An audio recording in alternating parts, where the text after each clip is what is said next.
And there we have it. So, hello, everybody. Excuse me. Welcome to Monday Night Live here on Carnivore Talk. It's good to see all of you here. And we certainly look forward to having an interchange and some upbuilding conversation, positive talk between one another. And, we're here to answer your carnivore questions. So go ahead and preface those in the chat with a Q and use a question mark at the end. That way the software highlights it. And please be patient with us because sometimes we do get behind, but we do answer every question that we see. So don't worry about that. If you have to bail out for a moment and come back, like some people do often, that's okay. If we answered your question, you can always catch it on the replay.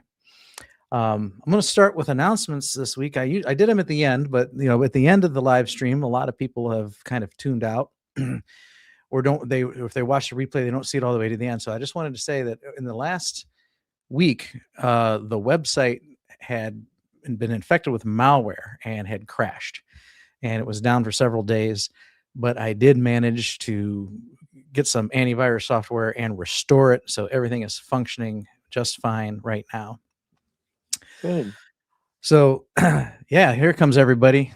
It always takes a few seconds, but I see them popping into the chat now. So glad to have you here. So glad to have Paul here today too. How are you doing, Paul? Anything new for you? Kind of same old, the zero carb carnivore lifestyle, and I'm down to 87 for my blood glucose milligrams per deciliter on a 7-day average, and 83 is the target. So maybe by the next time you see me, I'll be there. I hope I should be. All right. Yeah, it's an exciting time. We got St. Patrick's Day tomorrow. Oh yeah. I've lost track of what time it is. So all I know is that my corporate taxes were due tonight at midnight. And so for the last several days, I've been catching up because I've been a very bad boy. I have not been keeping up with my books. So I had to spend a day just entering in, from my statements, bringing my books up to date, and then another day going through the tax software. And this is for corporate taxes. Corporate taxes are always due in March, and then now that my corporate taxes are done, I've got a month to get my personal taxes out of the way. So I'm kind of lost mentally as to what day of the week it is. But you're right. It's St. Patrick's Day. Not that means anything for probably every carnivore here in attendance today. So unless you're going to cheat and go have a beer, which that's not something I'm going to do. So, but there's good. Corned beef. Corned beef. Okay. Yeah. I don't even know much about St. Pat's Day. So I thought it was, I didn't even know corned beef was a thing for St. Pat's Day. I knew it was for like New Year's Day, but for St. Pat's Day, I thought it was just people go around the college town and drink green beer. That's all I thought it was about. you get up into the New England area, Massachusetts, Connecticut, Rhode Island, all that area. No, I don't. There's restaurants that are known for their corned beef. Oh, okay. And down in North Carolina, there's restaurants that make it with, guess what? Celery juice. Oh yeah. I'm gonna mute my phone here. It's a natural nitrate, and people think it's something special, but I don't think there's any difference to it. It's the same thing. All right. Okay. Well, hey, if you would like to join us on screen with Paul here and Jeff, I see Jeff is having some technical difficulties. He tried to pop on and it wasn't working. So he's probably working on his device to get it working again. But if you'd like to join us, we have room for up to 10 people. I'm going to post the link right now, and you can click that link and join us live with your mobile device or your laptop or whatever you're viewing it on. It'll open up a browser window, no special software or anything like that. and you can talk to us face to face, which is really exciting. And it doesn't matter what your eating pattern is, by the way. I know we promote a carnivore-centric lifestyle here, but we are not opposed to our brothers and sisters who choose to eat in other ways, like keto or ketovore. And in fact, that's some of what's going to be our theme for tonight is, which diet is best for you? Zero carb carnivore diet, meat heavy ketovore or keto diet, or an animal based low carb diet. We'll talk about that tonight, but we definitely endorse a carnivore centric diet. And however you're doing that, it's entirely up to you, your goals, and your physiology.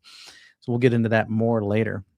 But click the link and join us on screen, just like Rockin' Coach Amy has. Hello, Amy. Go ahead and unmute yourself and tell us how you're doing today. Hi, I'm doing good. I'm a little annoyed. My osteopathic doctor that I told you that I still like him, right? Because I just feel like he's a better fit for me. But this last trip to him, he freaked out about my cholesterol. And so he ordered all the tests that you would tell them to order, like the particle site, the NMR test, the like the Little A. lipoprotein little a and little Mhm. b test. He ran that, and my little a is low and my little b is high, right? Which is a good profile, I believe, based on Dr. Berry's book. And then my NM and NM can't talk tonight.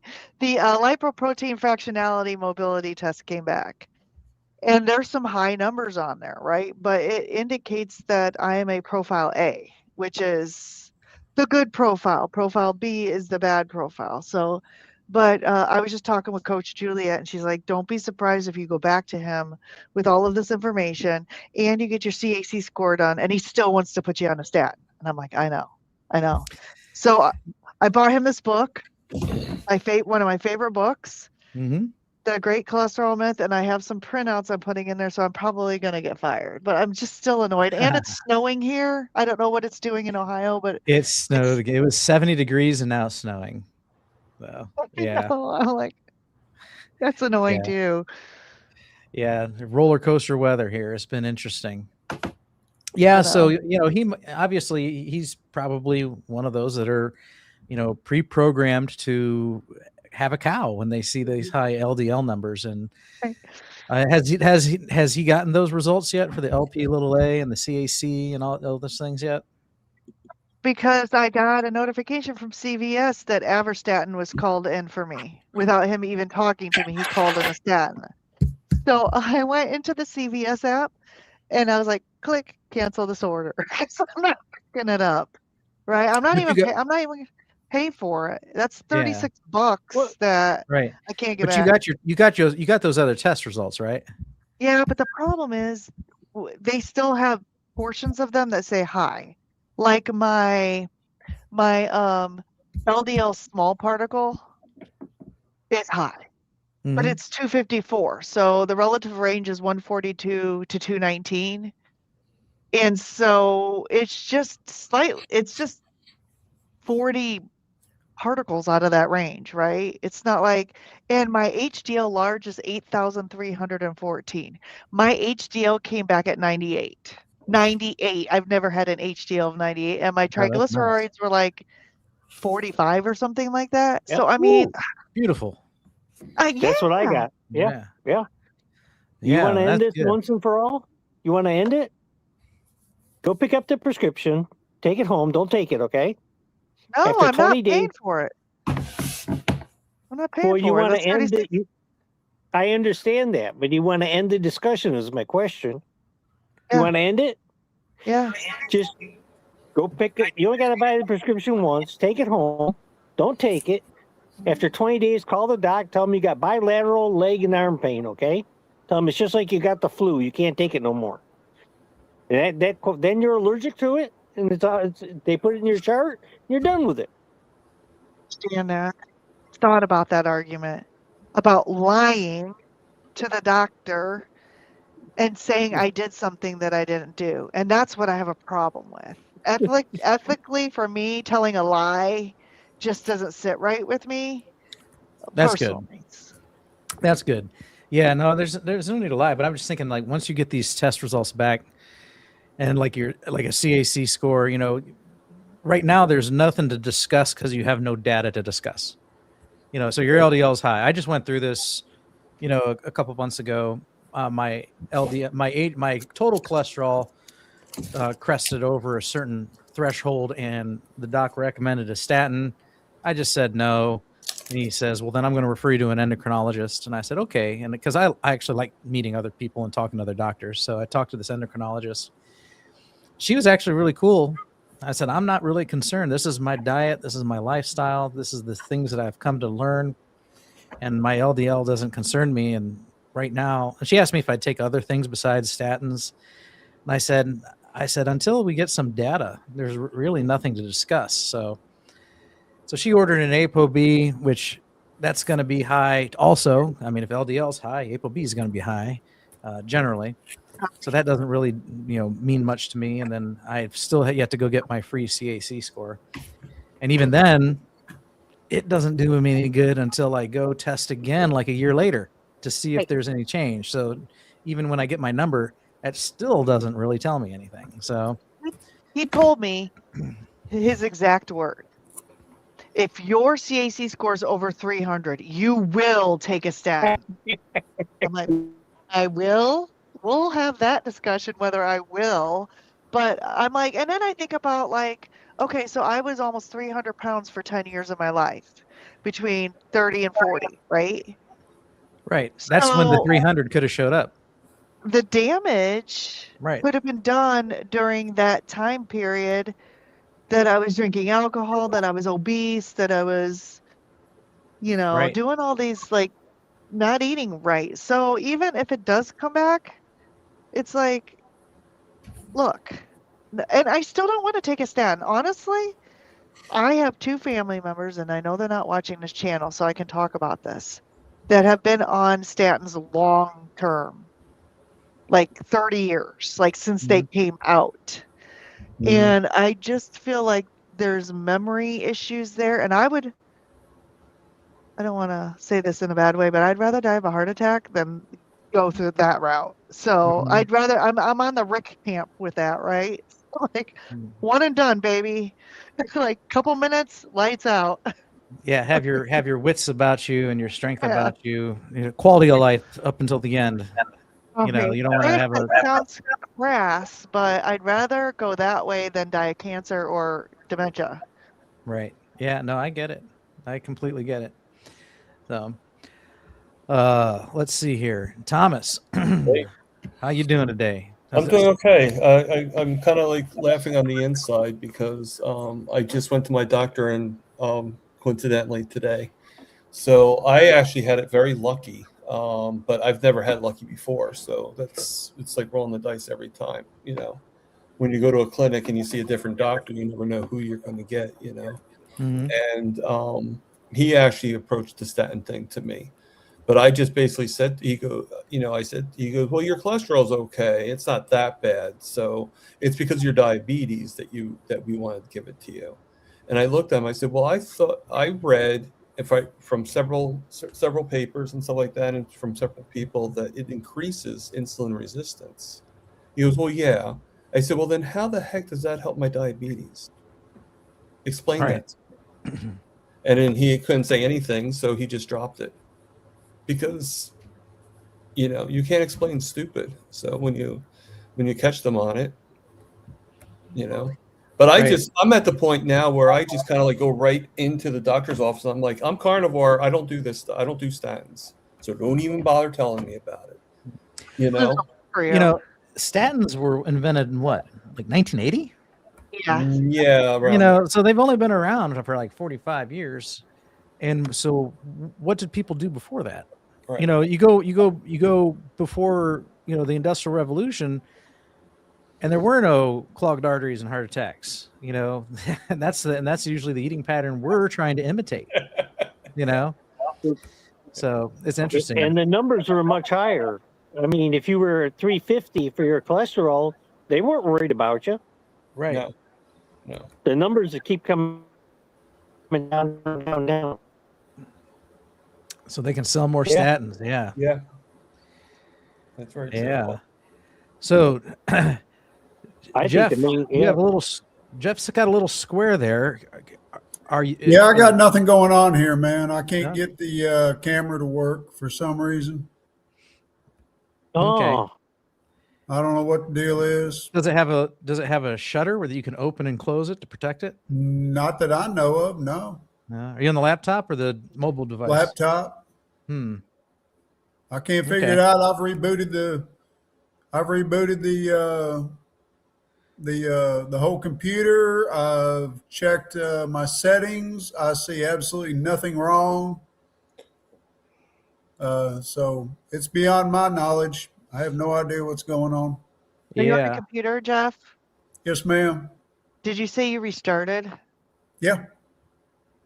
Yeah, I did a reboot. I know I've for gone me, to the camera settings and nothing seems to be out of place.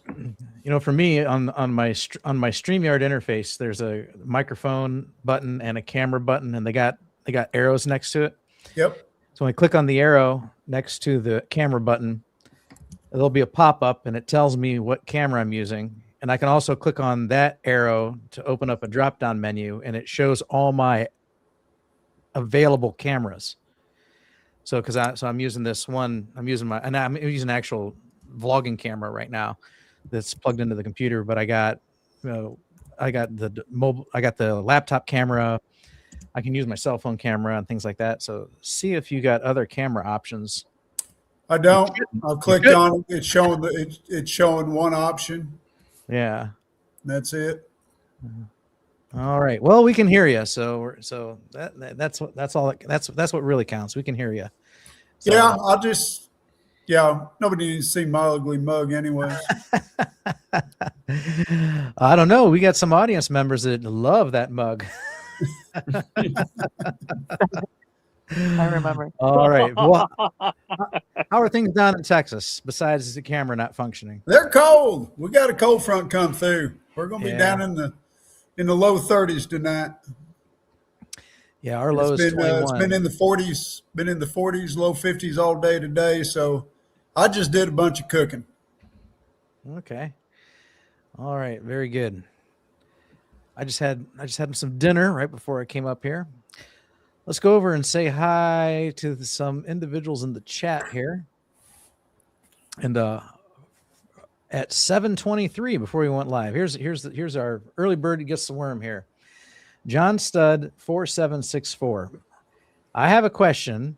Please don't delete my messages. Not being mean. I'm new to this diet. Did you hear of Carnivore Quest? How come Larry and Cassie can't lose any weight? Should I continue on this diet? So yes, I'm very aware of Larry and Cassie, and I do watch Carnivore Quest. Not daily, just every few weeks I'll watch an episode of Carnivore Quest. And they're a nice couple. They struggle with carb addiction. So they were on the carnivore when they first started the carnivore diet. They were super successful. They both dropped hundreds of pounds, and it was remarkable. They were definitely role models. And but after some time, at like years, we're talking years, they tripped themselves up. I don't know if the holidays came around or what happened, but they started once they let themselves slip in some carbs, they couldn't control themselves, and so they started eating more carbs and more carbs. And next thing you know, months had gone by, and they had been eating the standard American diet and putting all the weight back on. And it started with Larry first, and then he's been trying to get back on it, and he turns to his channel, basically he wants encouragement and support from his community.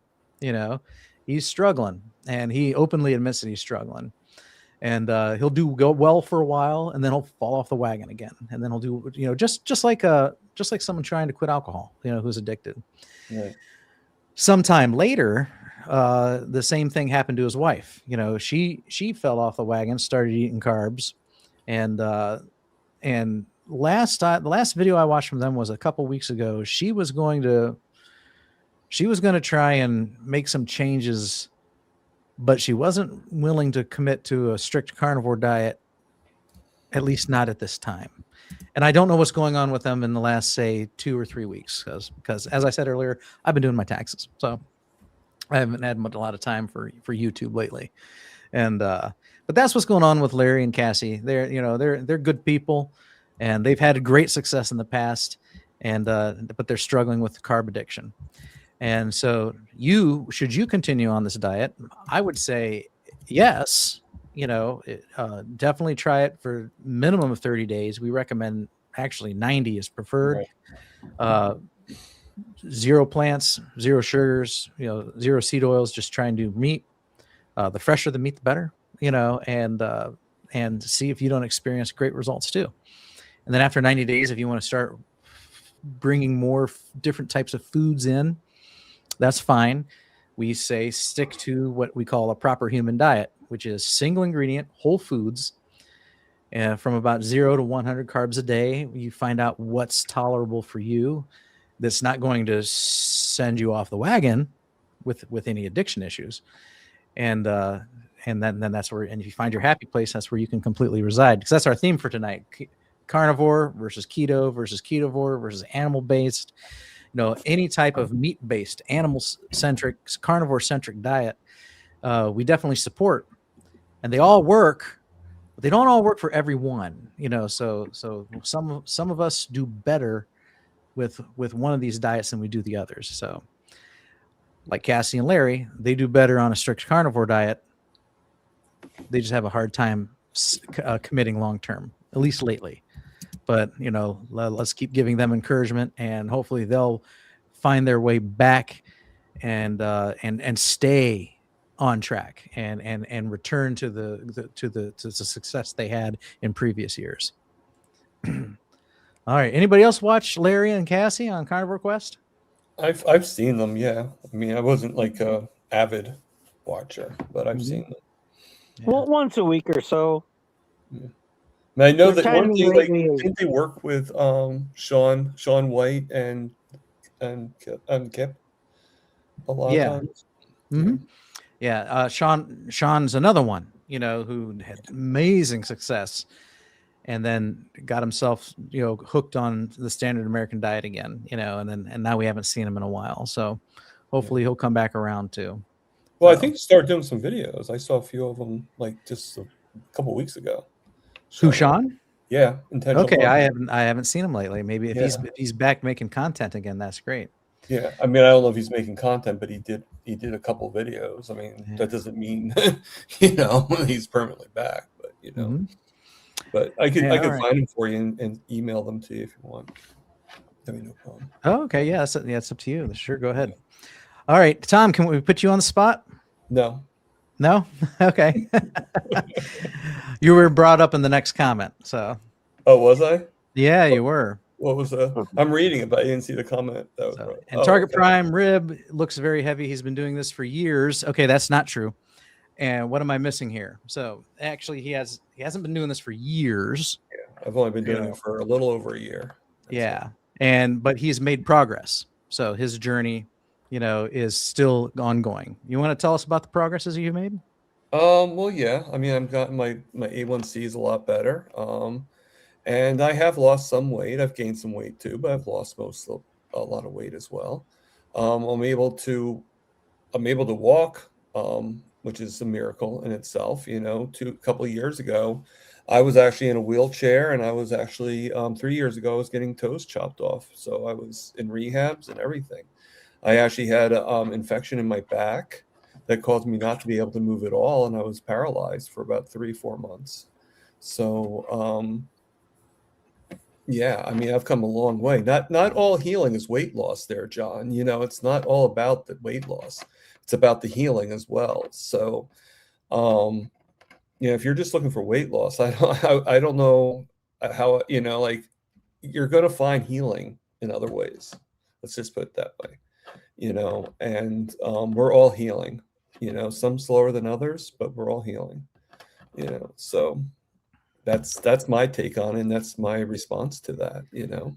Yeah. And you know what? I may have gone from 235 to 175, but it wasn't linear either. I was literally like down and then up and then down and then up and then down and then up, you know. So and I don't, you know, I am 95% carnivore, but I happily admit that I do deviate from time to time. So I am not opposed to cheating with keto once in a while if Right. my circumstances dictate that, you know. Right. So Yeah. you know, I'm married with children, and so you know, sometimes I have to, you know, be accommodating for their interests as well. So very good. All right, Uncle Charlie, good evening. My week has been what's the quote? Nothing is certain but death and taxes. That's been my week. You're gonna hear me complain about that a lot. I'll try and be quiet about it. Hey, Bob. But, yeah. If John wants to see a weight loss photo, I just popped mine in there. And honestly, I lost more weight on keto. I'm actually gaining a few pounds back on carnivore, Mhm. but it works. And carnivore, honestly, has helped me with what I think is reversing hypothyroidism and also beating menopause without drugs. So again, if you want to see the weight loss, yeah, it works. But carnivore also helps you with so much more, like hormone and thyroid optimization. So there's my 2 cents on that. All right. Very nice. Thank you for sharing. Thank you. And yeah, and so yeah, and there's, I mean, if you're just dipping your toes into this community, John, and checking out YouTube videos, keep looking at the videos, because there's all kinds of success stories out there. You can check out Carrie with Homestead How, Bill Knott, Courtney Luna.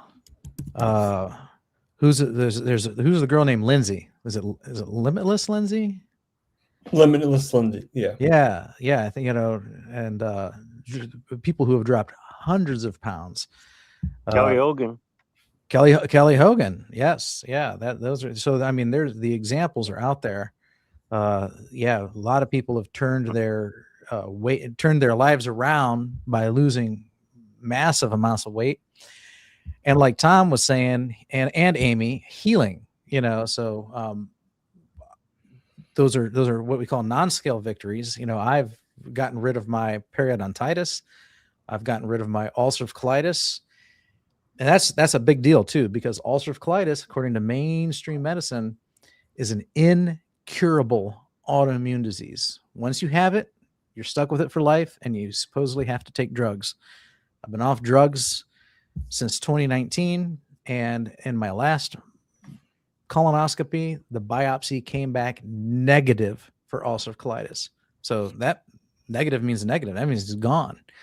And how did I cure my ulcerative colitis, my incurable disease? I did it with a carnivore diet. So yeah, so it's the proof is out there. The testimonies are out there. Dave Mack, look at his channel. That's all his whole channel. Yeah. His whole channel is dedicated to interviewing people and hearing their success stories. He's got over, I think it's over 1,500 now. Yeah. Oh, he's 1,700. He's close to 1,700. Yeah, that's, you know, when it comes to the, and you know, he's going to have like 2,000 with you know. Yeah. So, by the end of the year, yeah. Amazing experiences, and his testimony too. So yeah, do I think you should stick to the diet? Absolutely, I think you should stick to the diet. And then when you see people who are struggling, you know, it's they're not struggling with carnivore, they're struggling with carb addiction, or they're struggling with, you know, other issues. So yeah, all right. Sandy Blythe is in the house. So is Linda Flanagan. Hello, everybody. We had a lot of comments here, so I'll start skipping them eventually. Let's see here. Aaron says, feels like Paul is everywhere. He said, he was telling me he's watched several lives today. So yeah, that's okay. You know who else is it? Yeah. Paul is everywhere. I used to say that about Papa Carnivore. I used to. I say it all the time about kilts too. Like, yeah, he's almost Papa every Carnivore is everywhere. Charger Mopar is everywhere. Paul's everywhere. Yeah, you start to see some names all the time, and it's a cloning thing. They're all clones. Yeah. All right, John Together Strong is here. Hello, John. All right. Wow, that's Robin. Hello, good to see you, Robin. So wow, that's Robin. Yeah, and like Terry was saying, Larry and Cassie both lost over 100 pounds. Yep, and then gave into their addiction. Very good, very true. So see, been answered already. All right, let's see here. I have not been. Where's Jeff? Jeff's having technical difficulties. He's here though. Jeff's actually right next to me, right here. Yeah. He's that black. Jeff's right there. That black square right there. Someone turned out the lights on Jeff. Yeah, I'm in blackface tonight. Oh boy! Oh boy! Oh boy! That's so bad. I know. That's very good here. This is another good comment. Glad you're here. We're all on our own path and dealing with our own issues. Yes, that's true. All right. And Carnivore Jerry has a new name. Same gal. Carnivore Jerry is now just Jerry. JST Jerry.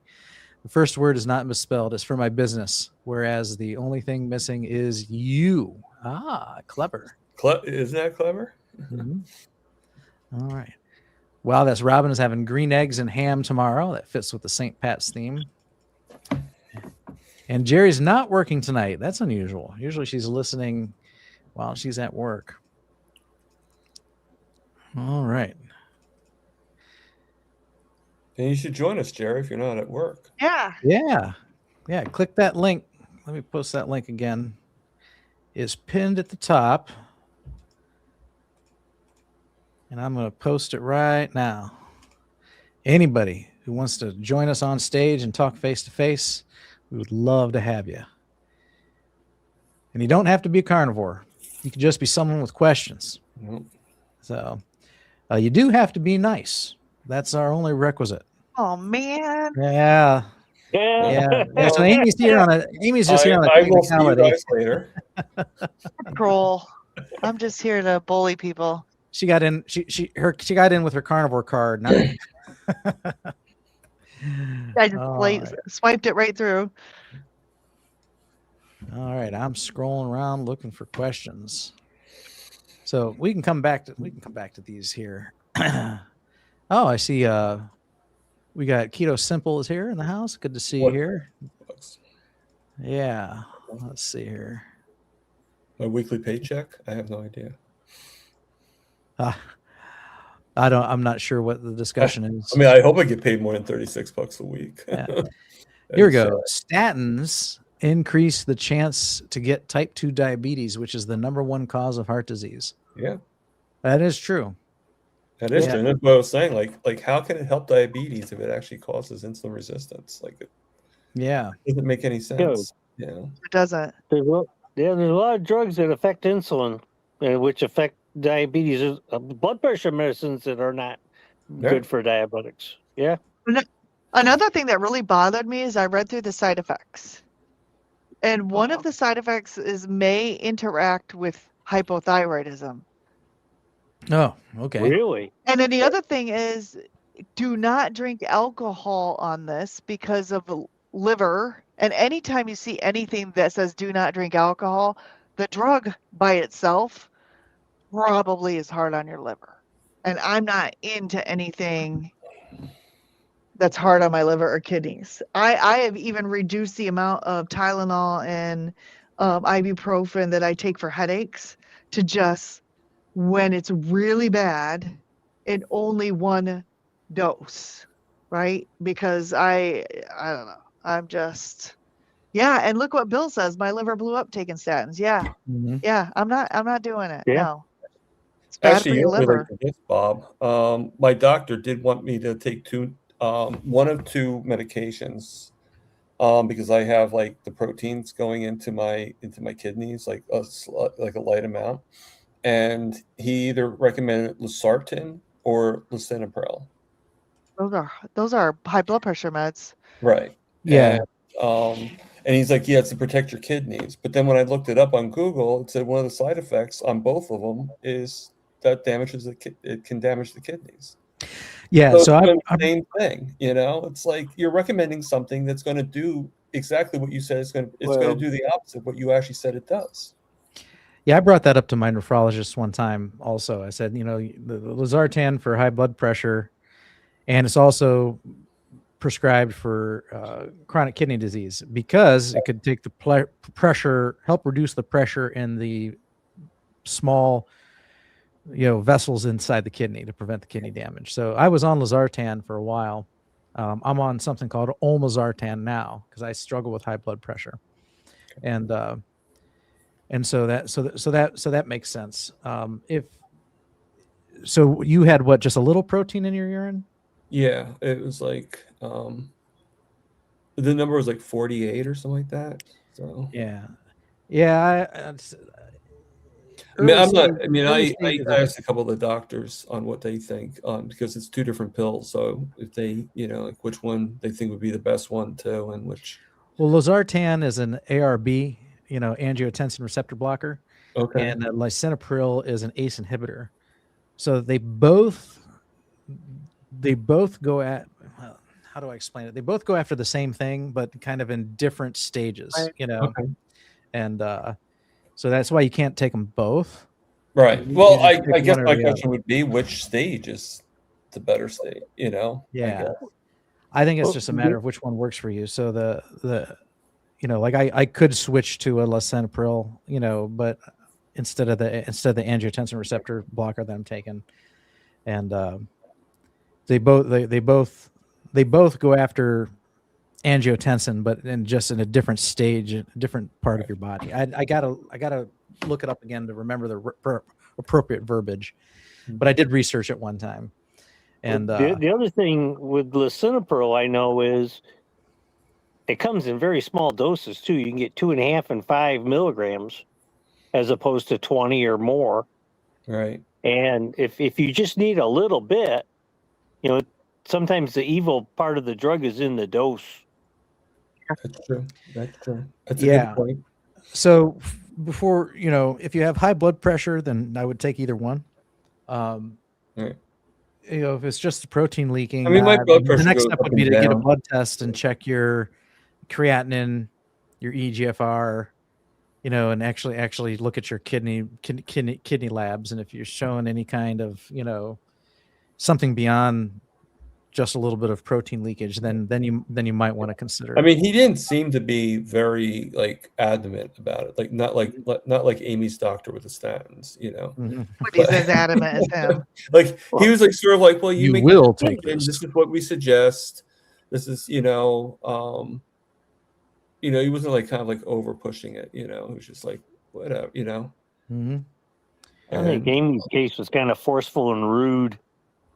Yeah, or crude. I mean, I had a doctor that did the same thing. Like he for 20 minutes, he's arguing with me, and we never talked about anything else, just the statin thing.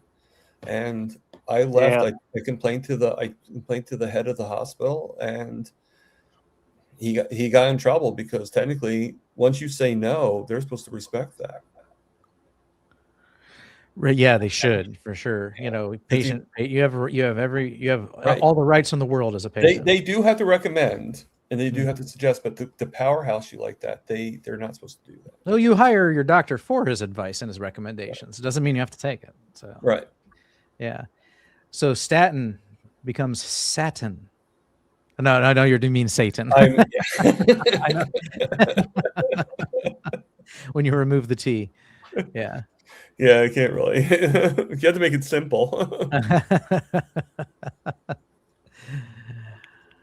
It just shows how evil it is, you know. Yeah. See, Jeff, I told you, you got some fans over here. Well, that's nice. Well, do you mean Jeff's face, Sandy, or do you mean Jeff's mug in his hand? Oh, his face, and then we have another guy that comes in here and calls him what's Colonel Sanders. Colonel Sanders, yeah. He ain't in here tonight, or he'd be posting all kinds of grief. All right.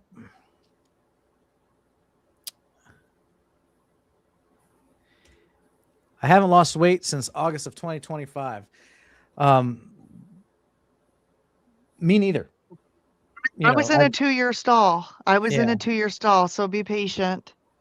Yeah, I got to my goal weight from May to November of 2023, and I've been at my goal weight since. Okay, and there's a couple reasons for that. I reached my goal. Like, I'm happy, and I kind of like, I tell myself, yeah, I could afford to take another 15 off, and I could, but I just, the motivation that isn't there like it was, and but there could be a number of reasons too. Here's one that some people never think about is, I don't know what you're doing. Maybe you could tell us in the chat. This came up in the forum the other day. Someone reached a stall. What could be going on? They had went from, I think, 300 down to like maybe 250 or 225, and then just stopped. And they swear up and down they haven't changed anything, and that could be. There's a couple things that happen. So one is your body catches on to what you're doing. Okay, there's like, hold on a second. We've been losing a lot of weight. Consuming less, and we need to recalibrate because apparently this is all the food that's coming in now. And so your body will readjust its metabolic rate to align with the general food that you're consuming, and then you'll find yourself stalling. So the way you get out of that is you have to trick your body somehow. So fast for a day or two, or if you're doing 2 meals a day or 1 meal a day, change it up. Go a couple of days with 3 meals a day, and then back off again. You basically throw curveballs at your body. And I've also heard some, there's people that they'll get down to like 800, 700, 500 calories a day, starving themselves and still not losing weight. The scale won't budge, and they're like, what's going on here? It's because their body thinks that they're in a famine and it's in conservation mode. Scaled back their metabolism super bad because they're trying to conserve energy. All right, who's echoing? Oh, is it me? I'll figure it out. Okay, I'll figure it out eventually. Okay. So anyhow, so how do you fix that? Okay, well, so you're eating 800 calories a day. And I know we all hate to say calories, it's like an evil word, but bear with me for a second. It's still a useful it's still a useful metric to give you a loose idea of how much you're eating.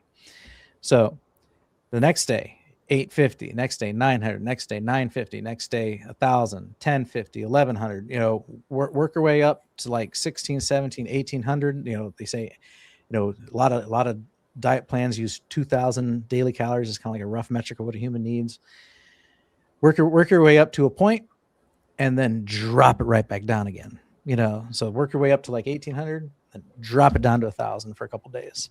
So now your body's ramps up its metabolism. It's used to getting the 1,800, and that starts basically like turning up the fire in preparation for that much fuel coming in. And then when you drop it down, it's still burning at 1,800, and then that'll induce some weight loss. And then, but after a while, the body will figure out what you're doing again and turn the heat down, and then you'll be back at another stall. So that kind of thing happens, and that's one way you can trick it. Go ahead, Amy. So what about me, where I got up to 6,000 calories and 300 grams of fat? And then I tried to drop it down, and it's still not budging. I know I'm. Well, that 6,000 is an over excess of fuel. Well, the carnivores all said eat until you're satiated, and I kept going, and I still wasn't satiated at 300 grams of fat and 6,000 calories. So I had to stop somewhere. Right. Well, we've determined that your satiety signals just aren't working. They still are. I mean. And honestly, you said something really important there. Switch things up.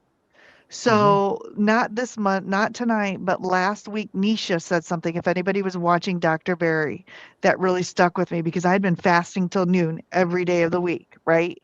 And trying to only eat 2 meals. And then what I was finding was at night, I was dying. I was dying at night. Like it was a struggle not to have nighttime snacks. And I'm talking carnivore snacks, like hard-boiled eggs and bacon. So she said, we find that some women over 40, going through this time, they need to have protein and fat first thing in the morning. They need to have fuel first thing in the morning, right? Right when you wake up. So I thought, you know what? If Nisha and Kim Howerton are saying this, they don't just say things lightly, right? And she was going against what Dr. Berry said, because Dr. Berry's a dude. No offense, Dr. Berry, I love you, but he's like, just fast, fast, fast, And Yeah. but there's some weird things that happen with us women that just eating the meat and just doing it just doesn't always work, right? So I have switched it to, except for today, because I got really busy at work right first thing in the morning, trying to eat maybe a couple hard-boiled eggs and a couple pieces of bacon right in the morning, right? And honestly, that has helped me. And then trying not to eat after 4 or 5 p.m. And honestly, I haven't lost weight, but the nighttime has been so much better. So I think that's what I'm going to do for now. I think this forcing myself not to eat till noon. And guess what? I didn't eat till 12:30 p.m. There he is. There he is. Let there be light. Continue on, Amy, please. We're gonna get. He's gonna give us the scoop in a minute. Yeah, I was just gonna say, today I didn't get to eat till 12:30, and it's not because I wasn't planning on it. It's because my day blew up. Well, first of all, I overslept, and I never oversleep, but I got up like 5 minutes before I was supposed to clock into work, so it was disaster to begin with. And then work got crazy right in the beginning, and so I really didn't have a break till 12:30. And guess what? Guess who's struggling tonight? Guess who's struggling and wants food right now? Mm-hmm. So there's something to be said for switching it up. I just wanted to add to your point, Bob. All right, very good. And the other point I was going to talk about, Robin, is if I don't know how much weight you've lost, but in the forum member over on Carnivore Talk that I was referencing, the guy that went from like 300 to 225 or 250 or something like that. I can't remember the exact weight, but he said he swears up and down he hasn't changed anything. But he's lost a lot of weight. We figured it out. He's lost 17% of his body weight, but he's still eating the same amount, but his energy needs are now 17% less. See where I'm getting at there? So that's another reason why someone might stall is they were eating a certain amount of food that was allowing them to lose weight until they got down to a certain weight where that's the amount of food that keeps them at that weight running for that period of time. So they call that a basal metabolic rate. So it's just like, basically it's the quote unquote calories, that you burn just by living, breathing, keeping your organs running and everything like that. They call that your basal metabolic rate. When you have 50 more pounds of body, on you, that's just that much more skin, fat, tissue that needs energy sent to it, so when you lose 17% of it or more, then your food consumption needs aren't as great as they were when you were a bigger person. So so that's another, and the solution is the same. Shake it up, throw in a fast. If you are fasting, throw in an extra meal, throw some curveballs at your body and try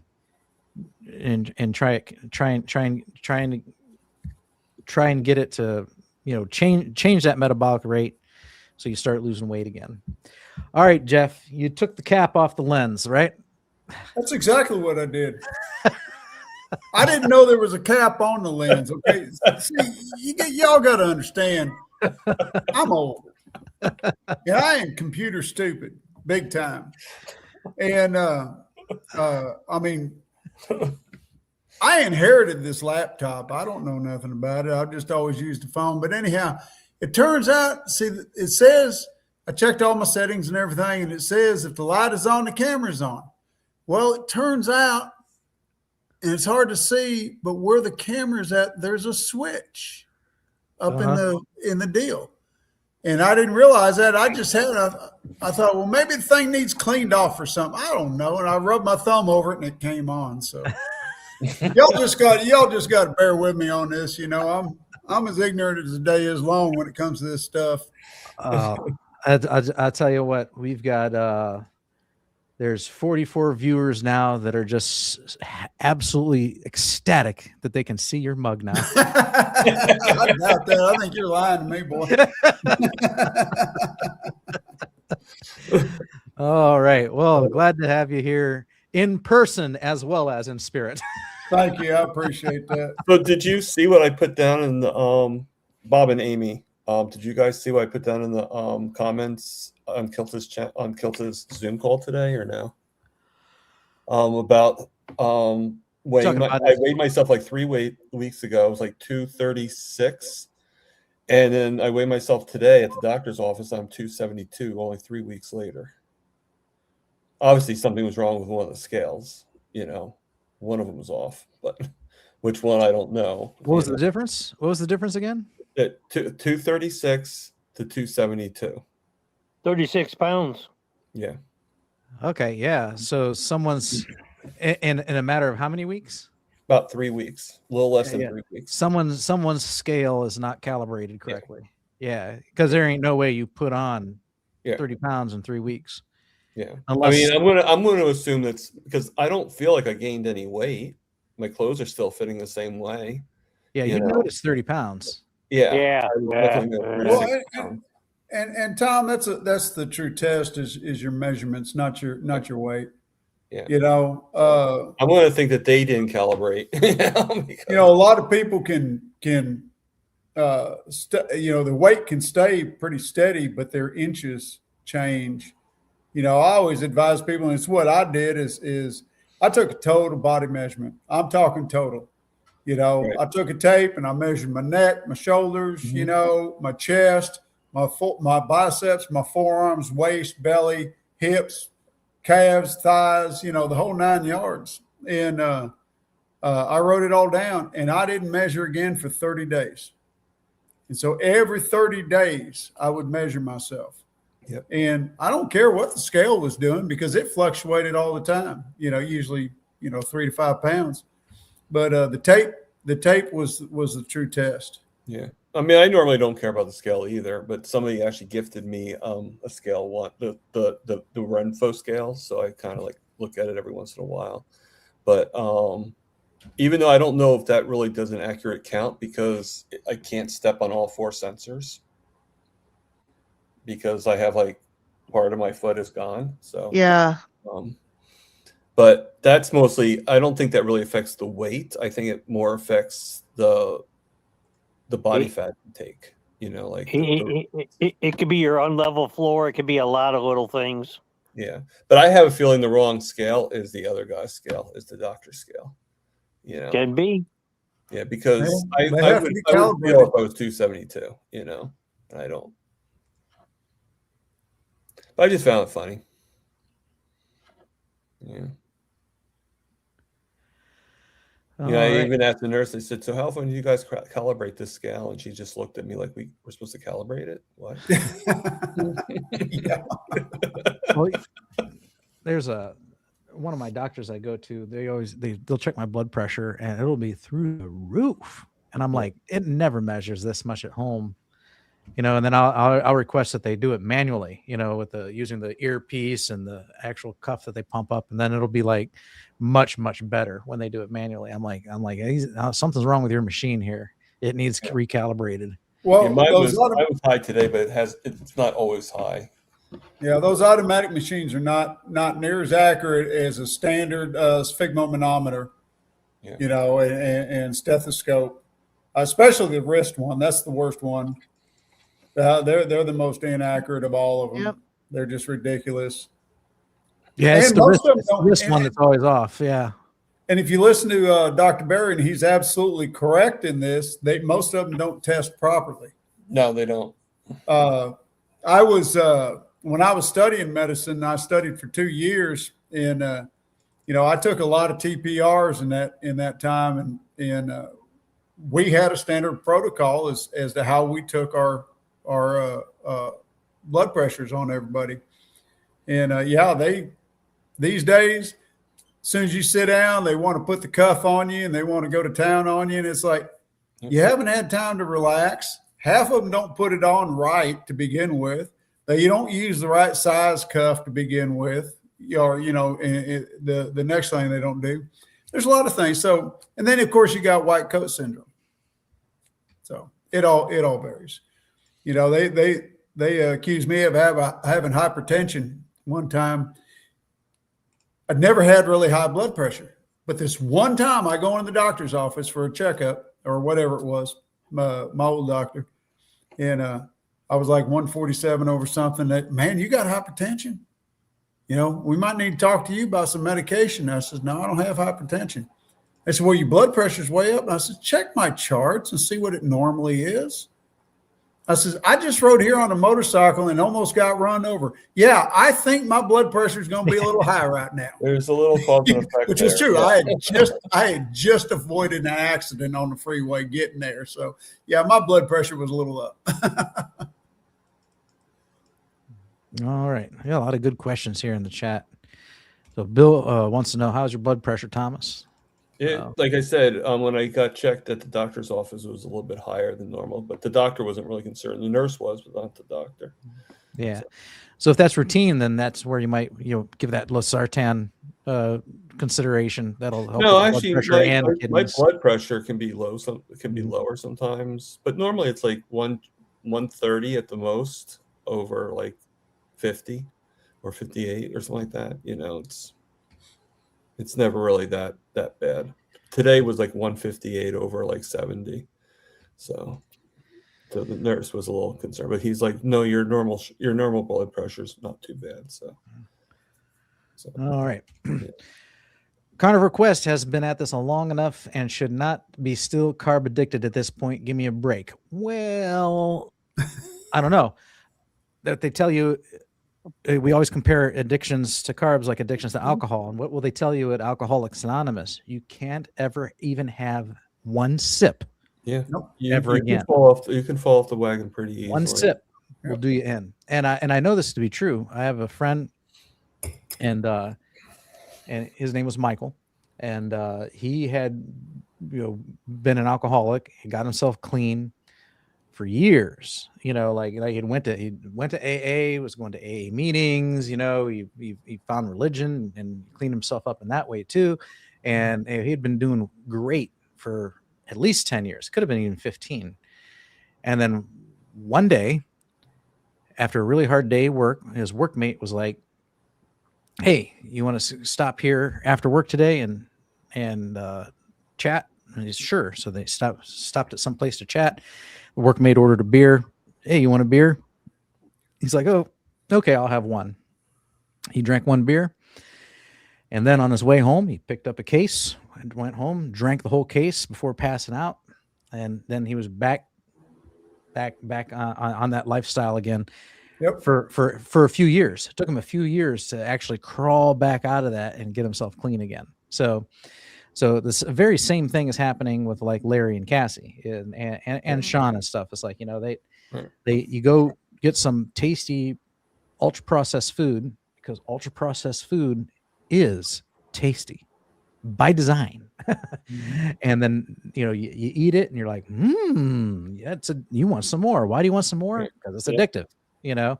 And next once that's in your system, now you're jonesing for it all the time. Now, will you have the willpower to say no when the cravings come, trying to beat you down?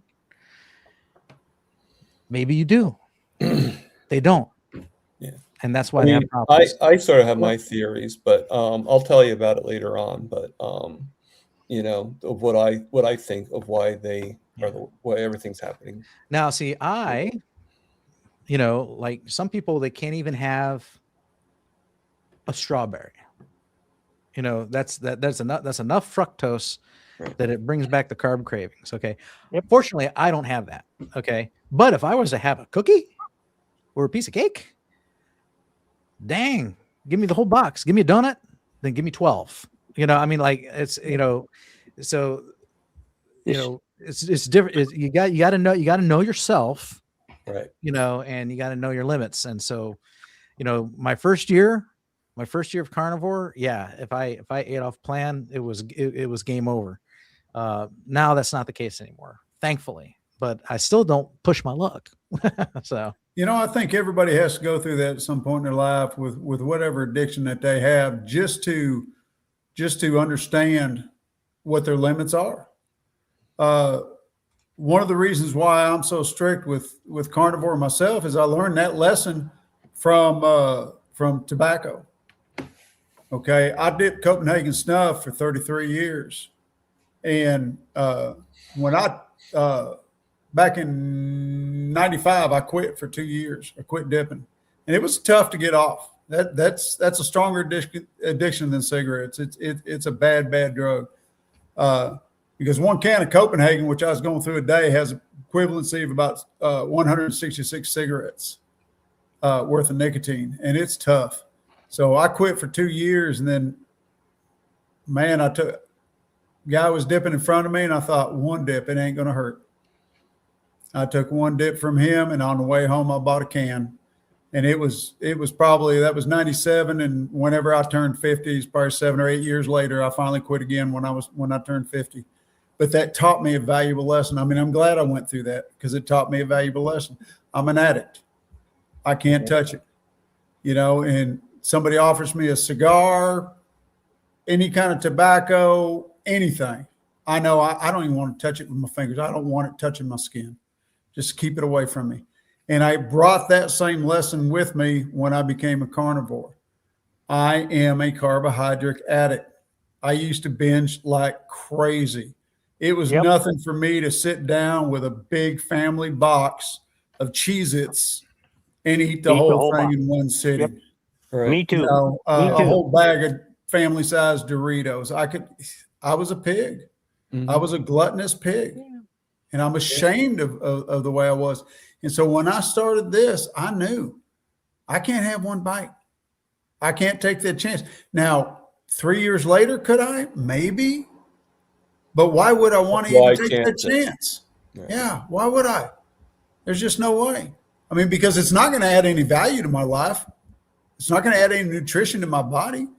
So what's the point of even touching it? So I just stay away from it. It all looks like manure to me anyways. And trust me, I've got a farm. Yeah. I know manure. Yeah.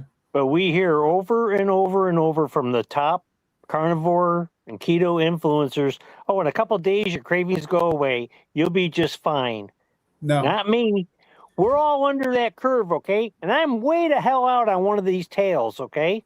Mm-hmm. There's no carbs in my apartment. The only carbs in my apartment, I got those orange chewable tabs that got 4 grams of carbs in each one in case I do have a blood sugar, low blood sugar issue, okay? Which I rarely ever have. That's a medicine for you. That's not even a... Yeah, that's and they're... But I'll tell you one thing, I have opened up a pack of those and, just started eating them. I'm that bad. And but you know your limits. You know them now. I know where I can go. I know where I can't go. And so I do the alternatives. I was telling before we went on the air, I was telling Bob, I made a keto cloud bread pizza crust.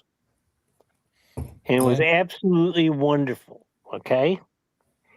I made my own hot Italian sausage with beef and pork. I went to my little friendly neighborhood butcher, and he had a real thin, fatty ribeye steak. Okay. And he says, "You interested in that?" I said, "Yeah, I'm very interested in that. That's exactly what I want." And I said, "You got a fatty piece of pork?" And he goes, "Yeah, I got that." He held it up. I said, "I'll take those 2." And it just was. Yeah, you'll actually be very proud of me, Paul. I actually made the carnivore pancakes for the first time. So yes, Amy. Yeah. You're muted. Thank you so much. Have a good evening. Oh, you're taking off? Yeah. Okay. I'm tired and I overslept this morning, so I better get up for work tomorrow. So. All right. Thanks for joining. You have a good night. Thank you. You too. Yeah, nice. We always have you here. See you Sunday. Right, bye-bye. Yeah. All right. Yeah, so, I mean, I can say what it is. I just don't, it's nothing bad. It's just, I think community has a lot to do with it too, It does. and I think the reason why we're not really like he was asking before, whoever it was asking like, how can somebody that's been on for so long go off track? Well, it could also be the people you're with.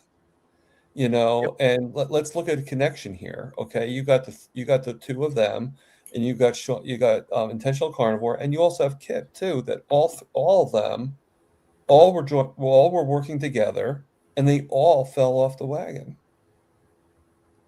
Yeah, that's an excellent point. Community and mindset. For me, mindset is the biggest thing of all. Because if you got the right mindset, you can resist anything. Yeah. One thing I learned in the military was how to have the right mindset to succeed. That's how you get through everything, is having the right mindset. Exactly. And if you've got the right mindset, nothing can defeat you. You will win every single battle. Yeah. And the thing is, for those of us, and we've got 4 people right here, all of us, our mindset was to heal. We have a greater motivation than anybody. Mm-hmm. And those that come into it just as a diet to lose weight don't have the same motivation that we have. Right. Ours is a motivation of desperation. We are very, very aware of our mortality, and we ain't ready to go yet. And we know that we were dying. And, we are the cases where the pain of staying the same has to be greater than the pain of change. Yeah. I agree. Yep. Mm-hmm. Yep. Amen. 100%. Well worded.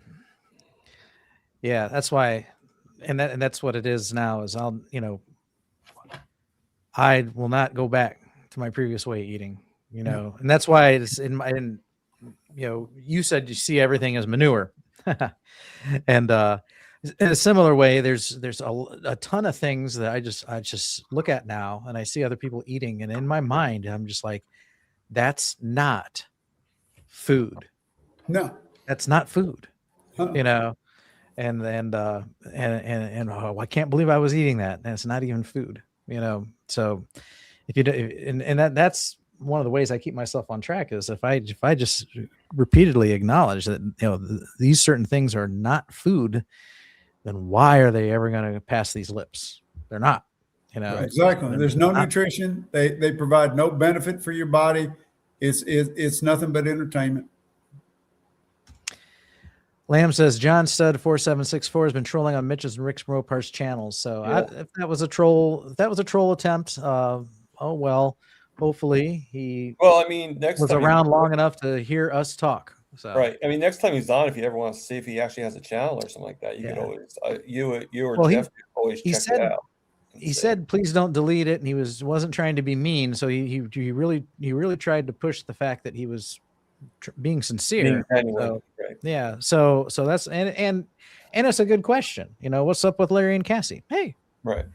I ain't ashamed to talk about it. Yeah. Well, they're not ashamed to talk about it. You could always check out his channel. You guys, they're not ashamed to talk about it, because they're posting videos and they're talking about it openly. Oh yeah. So actually, I think they're using it as part of their niche at this point. Right. Okay. I think if we can get the majority of people to move away from the daily processed foods, yes. Start with single ingredient whole foods that's lower in carbs, protein focus with healthy fats, we can significantly change the health landscape of the United States. No doubt. I 100% agree with you right there. Amen. 100% and my favorite word is steak. Oh yeah, steak. And that goes on with our theme tonight. Which diet is best for you? Carnivore. We could even break that down. Lion diet. Break that down to like carnivore, ketovore, keto, animal based. So what do they all have in common? They all only entertain single ingredient whole foods, natural, unprocessed. Now that's the key theme between all those diet types that sit on the proper human diet spectrum, by the way, 0 to 100 carbs, meat based for sure.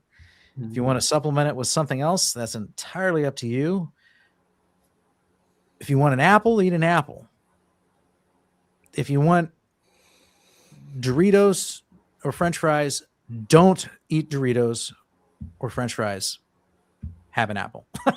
Right. That would not be animal based. If God made it, yes, and it's on your list, eat it. If man made it, leave it alone. Exactly. It's just that simple. Yep. I'm part of a workout group online, and as far as I know, I'm the only carnivore on there, and they know I'm carnivore. Nobody challenges me on it, and I don't challenge them on the way they eat. But there's one common denominator that they all follow, and that's eating real food. Mm-hmm. Yeah, many of them believe that in order to get the higher pump, to work hard at their lifting, that they need carbs. I don't argue with them unless I'm asked. It's not my business to tell them how to lift. If anything, I would just guide them toward Sean Baker, as proof you don't need the carbs.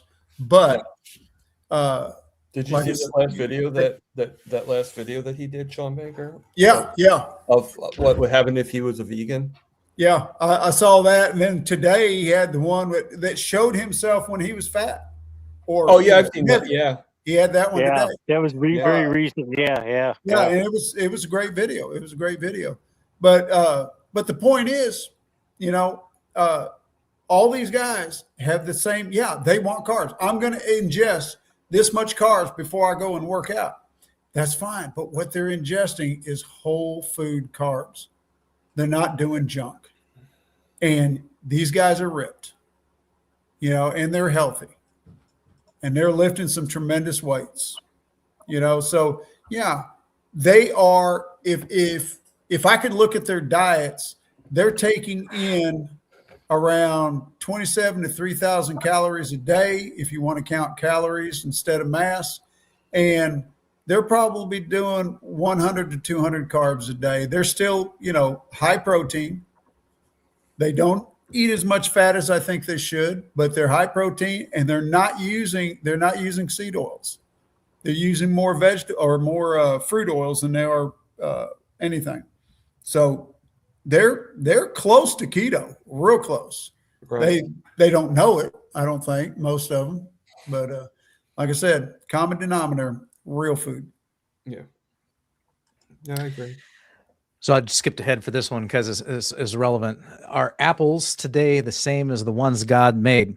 No. Sort of. No, but sort of. Okay.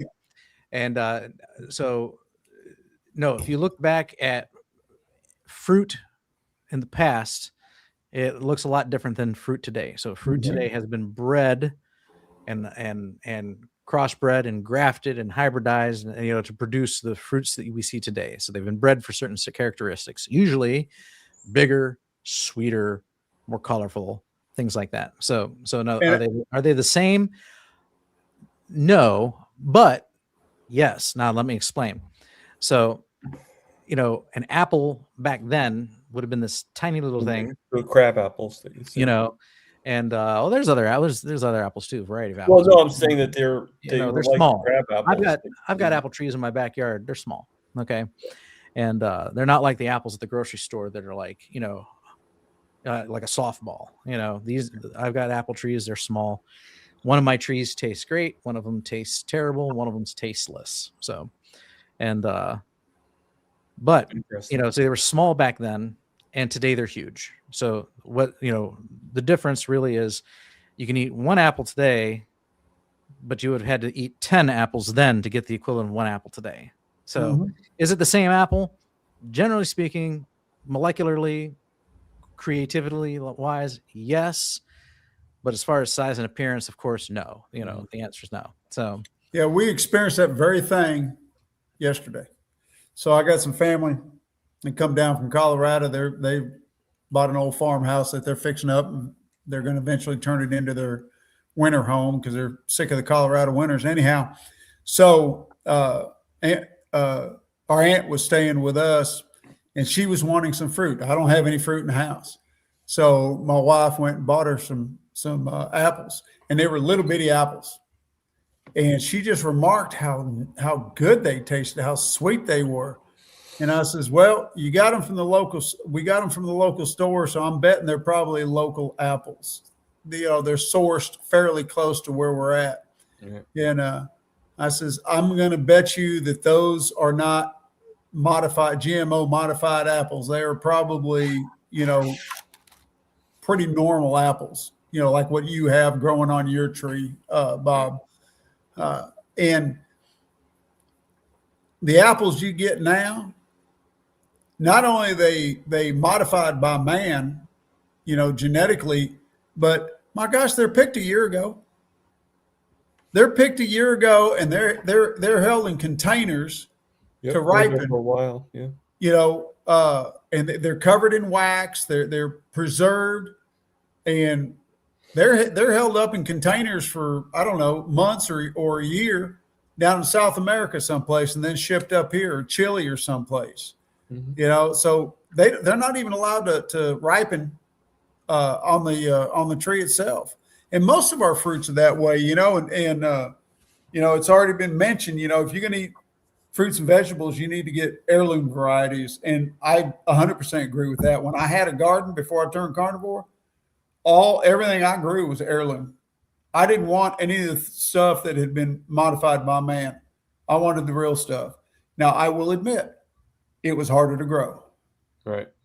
It wasn't as easy as the man-made GMO modified stuff, but it was better. And I'm not, even though I'm a strict carnivore, I wouldn't be afraid to eat any fruit that came off of my trees if I had fruit trees, simply because I know where it came from, and I know that this wasn't a GMO. It's native, it's natural, which I don't have any fruit trees on this place. I did on my old place. What I do have is I have berries and I have grapes. Now, they haven't started producing yet. It's still too early, but I'm going to be curious to see what they do produce. And I will not be afraid to try some of them, because it'll be a seasonal thing. It'll be like our ancestors ate, and it'll be natural. I just looked that up. If you're about a apples. gardener, go ahead. What's that? Go ahead. I said I just looked that up about apples being stored or being picked. It says they can, in some cases, have been picked 14 months before reaching the consumer. Yeah. Yep. It's interesting. It says that they're harvested in late summer to fall, but to supply them year-round, the industry uses controlled atmosphere storage. This involves placing apples in refrigerated facilities with precisely controlled low oxygen, often less than 2%, high carbon dioxide, and specific humidity and temperature levels. This slows ripening dramatically, putting the apples into a sort of hibernation. Yep. I don't know the engineering behind it, but when I worked on an apple farm, when I was growing up as a kid, they had what they called the oxygen pump. It pumped oxygen out of where the apples were stored. It was an airtight room, and there was an oxygen sensor, and you didn't go in that room until the green light lit. And say you got your heirloom garden and you're growing a type of corn, okay? Maybe you're making your own cornmeal or feeding it to your chickens. Right. If every year you save your very best seed, okay, and then plant that, then next year select your very best seed, and say you do that over a period of 10, 20, 30 years, that corn will adapt to your growing conditions in your area, okay? It's now a different corn than the original seed you bought 30 years ago. And I live near the New York State Experimental Station in the Finger Lakes, and I worked 3 days a week as an intern in the experimental station in Geneva. And a young man would be hired at age 22. He's a plant biologist, and he's working on a new variety of apples. Well, it takes 7 years for an apple tree to produce its first apple or two. So every 7 years, he can make a change in the pollination and the heredity of that apple. Well, in a 50-year career, he can only go through 7 iterations. He worked his whole entire life. There was an old guy there, and I thought, why does this guy stick around? He says, well, I got 3 more years before it is my last final project finally bears fruit. I want to see what it tastes like. I want to see what happened. I started working on it when I was 22 years old. And here he was. He was approaching 70. And, they let him stay on. So, and the thing about a farmer? This is the most important quality of a farmer, a real farmer. When he walks through his fields and looks at his animals, he's making observations, and often very scientific observations. And he's very alert to the animal's health or the plant's health.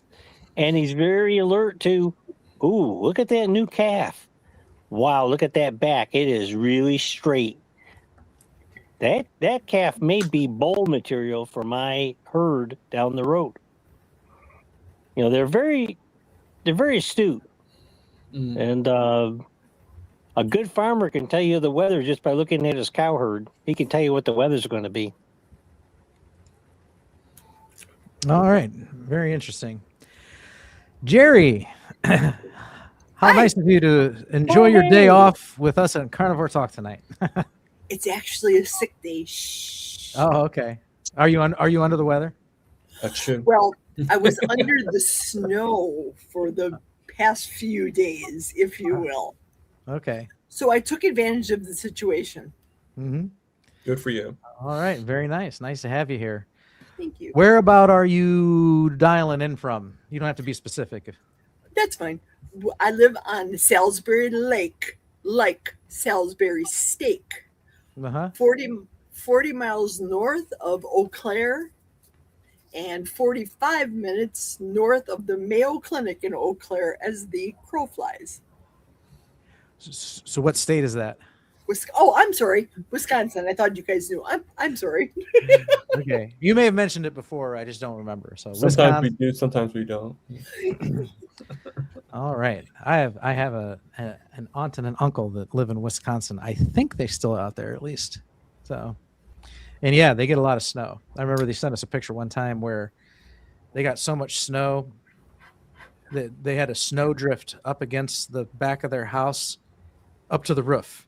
You couldn't even see the back of their house anymore. It was just snow from ground to the peak of their roof on the one side because that's the way the wind was carrying it, So I was like, oh my gosh, I will never move there. I don't want to live here. I'm from here. They say most people stay pretty much where they were born. They kind of stay around the same area, and I'm guilty. I've been here in Northeast Ohio all my life. So, all right, very good. Well, nice to have you here. So, tell us about your business. You changed your name, and you said it was a business decision. Business decision. Well, I am still a carnivore. I got rid of the Carnivore Jerry. It was actually, my title used to be Carnivore Jerry in the middle of a forest. Well, that title was huge. And by eliminating the word carnivore and incorporating it with my new Dr. Kilt's certification, I decided to go with my license plate. My license plate, my business name website used to be justjerry.com, spelled out. Well, I got a big hassle from Jerry Hollowell of the Spice Girls fame. And all her little groupies had a big hissy fit because I retained that. I bought that website name. Well, I did that for business because it was usually me and exclusively me that people dealt with. all of my customers and all of my clients. I charge 10% commission, which is a rarity in those days, not to mention these days. I've been retired. My career was a 24-year-old realtor, and I've been retired now for the past 18 years. We moved up north in Wisconsin because that's where the husband vacationed as a Chicagoan. They used to come to Wisconsin and vacation. It's lovely up in the woods. And I got rid of the realtor, got rid of the website, and my license plate in Wisconsin has to be only so many characters. So I just eliminated the U. So I thought, I could do that for my business. The only thing missing is you. So I prefer to incorporate my business belly to belly. I will never be a Kelly Hogan.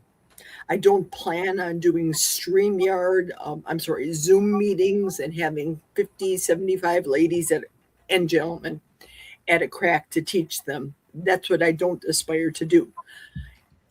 I used to charge 10% commission because that's the clients that I knew I could comfortably maintain. 5 buyers, 5 sellers, hence the 10%.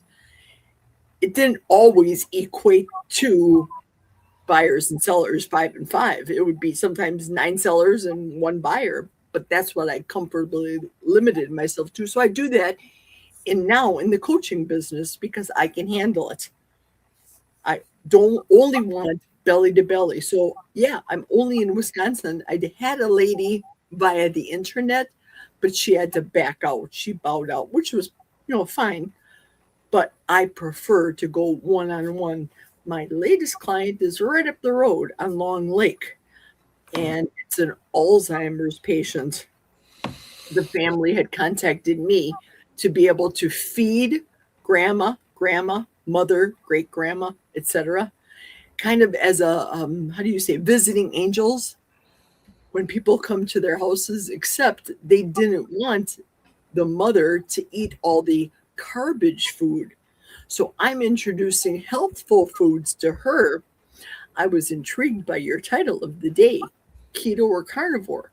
Now, as a Christian, I like the fact that I hear a lot of you guys talk biblical stuff. When I'm at work, I listen to you. I'm like, right on, praise God, whoop, whoop. So I get excited about that. And when I was a Catholic and I first became a Christian, I was very militant. Turn or burn, go right or be left. You know what I mean? Throwing the Bible at people. I used to be that way with the carnivore, but I've relaxed myself because I can't throw steaks at people. You can't make them eat things. But if I want to have this healthful business, maybe they still want to eat lettuce. Well, if they had a colostomy bag and they were chewing on an ear of corn, that would be a good visual where they could see what I'm teaching. That's not the case here with grandma.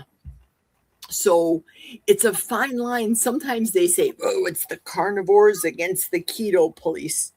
And we can sometimes be pitted against each other in the communities. And we shouldn't be, but you're right. Right. I agree. I agree. But when I coach people, I can't make them eat my way. Sometimes they gradually have to experience what it's like not eating noodles anymore and not having to go to the bathroom 6 times a day. Just simple, basic things that once you explain that and they get it, you see the light bulb above their head and I never realized it before. I never looked at ingredients before. What does corn syrup mean? Corn syrup is good, right, Jerry? No, it's not. Very nice. Yeah. Yeah. So like, I call myself Carnivore Talk. I've thought about I should call myself the reasonable carnivore. I was going to go with that one time. And then, and it's my religious upbringing that prohibits me from completely damning plants. you know. So I just can't do it. And I don't really buy into this. Like, you know, there's people that think that humans are obligate carnivores, even if they believe the evolution story. They'll say that oh, humans are obligate carnivores. Well, no, because you can go all year eating vegetables and you will not die.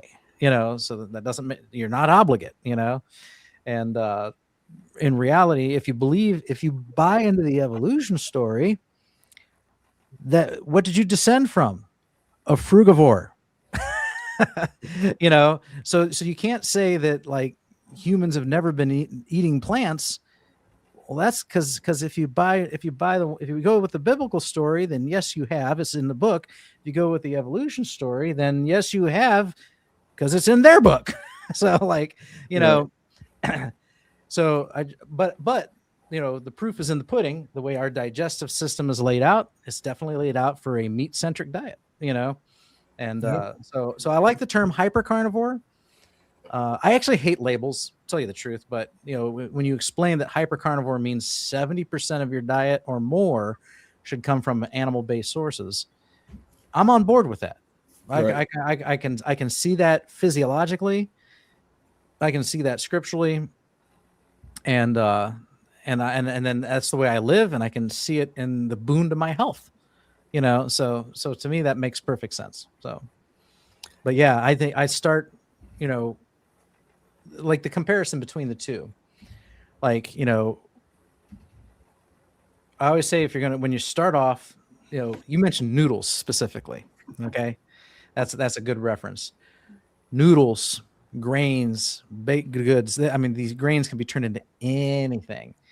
And stuff that sits in the middle of the store in a package, a nice shrink wrapped plastic bag, or it doesn't have to be shrink wrapped, actually, just in a box, you know, and it doesn't go bad for possibly years. You know, just add water, boil water, whatever. Like that's putting that in your mouth. But anything around the perimeter, for the most part, fruits, vegetables, dairy, and meat, those are the things that people have been eating for since time indefinite. You know, that's the way it's been. Now, all this other stuff is kind of more of a modern thing. You know, all this junk food, all this processed food, it's all recent stuff. It's all because of greed. It's all based in greed. Mm-hmm. And you know, human society is getting sicker and fatter and diseased because someone else wants to get you hooked on something so they can make money, and it's a shame. So, Jerry, I'd like to share something with you since you brought up Christ and everything. So I find a lot of parallels between my Christianity and my eating, you know, in the quest for both, the quest for good health, the quest, you know, to get closer to Christ. And I came across this a long time ago, and it's always stuck with me. And you made a reference like similar to this just a little bit ago. And this is from Oswald Chambers. Quote, "It is perilously possible to make our conceptions of God like molten lead poured into a specially designed mold. And when it is cold and hard, we fling it at the heads of the religious people who don't agree with us," unquote. And we can do the same thing with our diet and our ideas about diet. Sure. So I just thought I'd share that with you.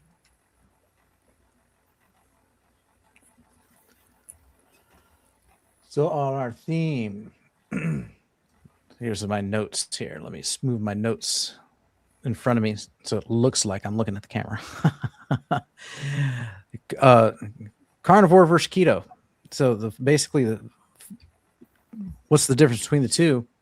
Carnivore is an elimination protocol to remove plant anti-nutrients and toxins, lectins, oxalates, fiber.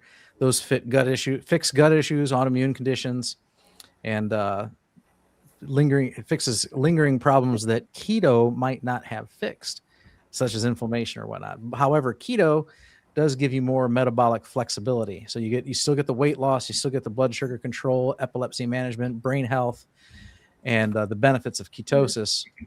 And if you're healthy, ketosis is absolutely, you know, keto thus ketosis, is absolutely just fine. Could be a perfect diet for you. But if you're unhealthy with those autoimmune conditions, that's where taking it to the next level, could be what you need. For example, my ulcerative colitis. I did keto for years. I suffered, but when I switched to carnivore, I no longer suffered. And now I test negative for ulcerative colitis, something that keto alone couldn't do.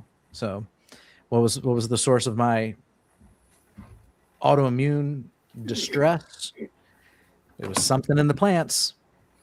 I don't know which plants. It was probably oxalates. So that's what's my guess, because I was heavy into spinach, heavy into almonds, because that was the type of keto. I was a very plant heavy keto, so I was snacking on those things all the time. So gone, completely healed. So that's my advantage of carnivore. That's how I got sold, is when you reverse disease, you're sold. There's nothing sells a diet plan more than reversing disease and getting off your prescription meds. So Amen. Yeah. Sorry about that. I have to get going. I'm going to jump off this train. So, all right, Tom. I'll see you guys later. Thanks for joining. You have a Yeah, great Tom. night. Bye, problem. Thomas. Good Sorry I night. wasn't able to join last week. I apologize on that again. Oh, that's okay. So yeah, you said you had a headache, so Yeah. or stomach, it was headache or pretty stomach, bad. and you weren't feeling well. So Yeah. all right, good night. Thank you. Take care, my friend. All right. Go to some comments here. This was Jerry's, actually. The whole point of carnivore, please correct me if I'm wrong, is to eat meat and repeat. Yep, exactly. No argument. No argument there. And then, speaking exclusively and solely for myself, if I personally think in my mind that, I just want a taste of this, that's where we go downhill. Yes, and we're, kind of picking on Larry and Cassie because of the first person's comment tonight. But, that's what it is. It's just that one bite. Now, I can occasionally have a bite of something, but again, a lot, that mindset, like usually if I have a bite of something, it's because someone asked me if I would try something that they made. They're like my wife. She made some pumpkin bread and she's proud of it. It was my mom's recipe. Would you try a bite of this? Sure, I'll try. I don't want a slice, but I'll try a bite, and the first time that happened, man, I was jonesing for some more carbs. It was terrible. I was only 3 months into carnivore then. I got voraciously hungry and nothing I could do could satisfy it. It was crazy. I actually literally shook like this. Ooh. It was something else. That doesn't happen anymore though. Now, if she makes something, because she eats whatever she wants. She buys whatever she wants. She brings whatever she wants into the house. It doesn't bother me. But if she makes something, she's like, put a lot of work into it. Hey, I baked this for the first time or something. Would you try it? Okay, yeah, I'll take a bite. That's all I'm getting. I don't want any more. But I said I would take a bite and I would give you my opinion of it, and that's it. So for me, that's my mentality, and but there's others that they still can't do that. They can't. Well, you know do that your at all. limits. You know your Right. limits. And we mentioned earlier, you got to know your limits. You got to know yourself. It's like the art of war. If you know yourself and you know your enemy, you'll win every battle. But if you don't know yourself, you're going to lose most of your battles. You just can't win. You have to know yourself. Now, I'm just a little envious of those who have, discipline and self-control and aren't addicted. My bride is one of them. She eats mostly meat centric, but if we go out, she has no problem, eating a few fries, eating a little bit of dessert or something. It doesn't bother her a bit. She's one of these type of people that can get one small scoop of ice cream and be satisfied and not touch ice cream again for a month. Not me. No, I'm going to go for the whole half gallon. I'm going to load up. I just don't have that discipline because I'm an addict and I know I'm an addict. So I have to stay away from it. My kryptonite would probably be a pizza. There's something that like when the family gets pizza, now my compromise is there's places around here that will do a crustless pizza. You know, so that's me. Okay, family wants pizza night once a month or something, so they're gonna order pizzas. Obviously, I'm gonna sit here and smell it and watch them feast, and I'm gonna want pizza too. So what do? I get, you know, I'm 95% carnivore, but that night I'm gonna have a crustless pizza. I'm gonna cheat. I'm gonna cheat with keto. You know, so Well, if you want, I've got a recipe for deep dish crustless pizza that I used to make back when I was Adkins. Yeah, and it fits carnivore. Oh, does it? Okay. Or I mean, not carnivore. It fits keto. Yeah. It does have sauce in it. Yeah. But I'll send you that recipe. It's absolutely delicious. It really is. Right. Yeah. Post it on the forum. Yeah. Paul wants it too. Post it on the forum. Paul, well, I'll see if I can get it figured out how to do that. But like I said, but it's not carnivore because it's got red sauce in it. You know. Yeah. It's not. Well, that's what I was saying is, so they'll get pizza and I'll get a crustless pizza. So basically, it's a tray with the sauce and the cheese and all the meats on top. So so when they have pizza night, I do have sauce, you know, and like I said, that's one of those instances where I'm gonna eat off carnivore. For me, it's not off plan. That's still part of my parameters, you know. But yeah, that's what I'll do there. But like, do I want a pizza with the crust? Yeah. Like, I used to be able to, I could, but, and I was about to say it as if I had some sort of like boastful pride about it. And it's actually a bad thing. You drop a 16-inch pizza in front of me and I could demolish it. Yep. You know, I could not stop. I would be so stuffed and still choke the last few pieces down. Yep. I couldn't help it. Yep. And that's why I won't even have a slice, because one slice will become the whole pie, and that'll be bad news. All right. So yeah, we go downhill by basically fantasizing about it, you know, reminiscing about it, you know, to be careful with that. It's funny. One of the people at work asked me if I could try this piece of Dubai chocolate. And I said, well, remember, I'm carnivore. If it doesn't look like an animal, I don't eat it. I eat things with eyes. Well, just try it, Jerry. It's the new thing. I said, Dubai, does it taste like sand? Because I know what chocolate tastes like. Convince me. I don't understand. I don't need that. I don't need the samples, people at Costco to force me to eat the stuff what they have. No, I don't need it. Yeah, you say it, if it doesn't look like an animal, then they obviously didn't present you with a chocolate bunny then. Right. All right. Marcus Hammer says Tom is doing some good shows I've been watching. I think that's a reference to Tom's channel there, which I posted a link to just a little bit ago. Yeah, he's Dustin says, turning it up. He's turning it up. Good. Yeah, you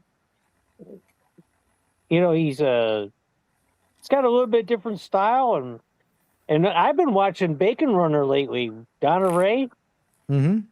I'll tell you what, that girl, she's kind of inspired me. I actually went out and bought one of them little mini waffle makers.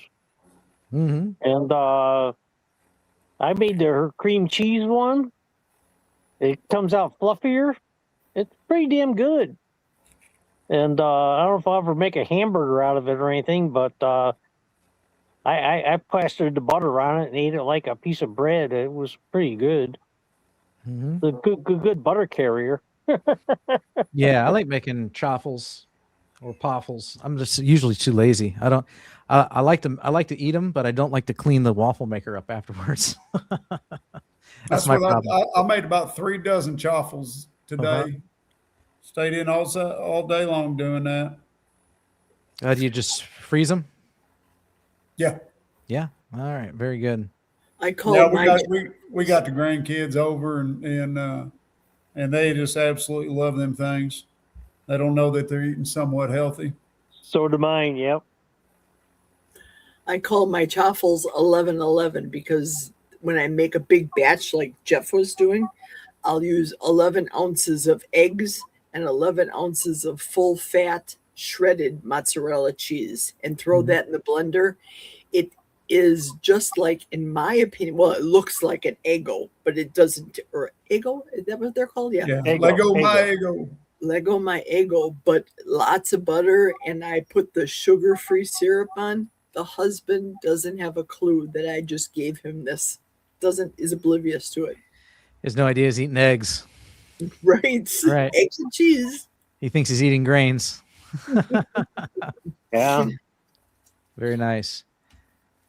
Dustin says, when we look at people who are face forward on YouTube, we only see today. We do not see the full journey, the battles won and lost. It's not all about weight loss. Very nice comment.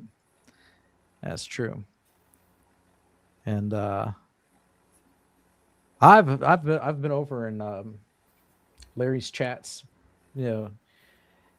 invited him over here a couple times, but he's a morning guy and I'm always on late at night, so I just don't think it works out that way.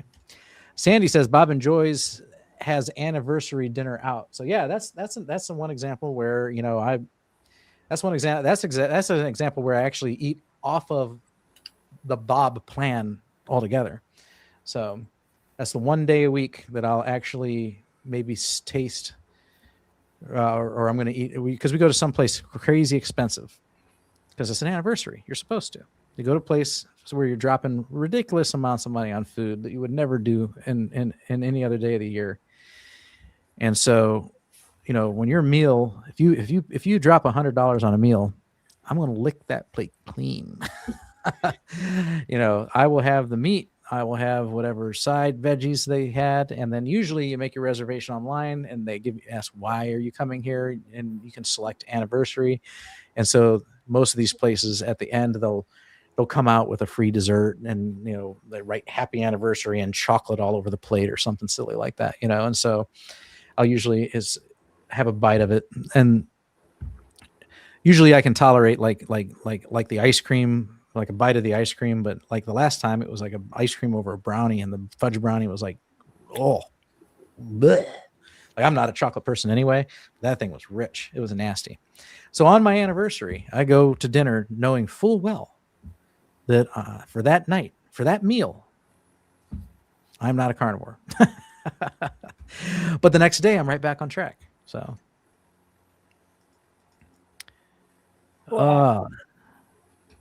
I think the couple we've been talking about, they went on a cruise. It was like their 20th anniversary or 25th anniversary.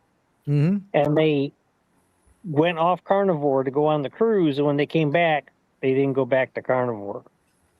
Yeah, that's too much time. Too much time. Like I said, like the meal thing, we went out for a seafood boil the other day. All right.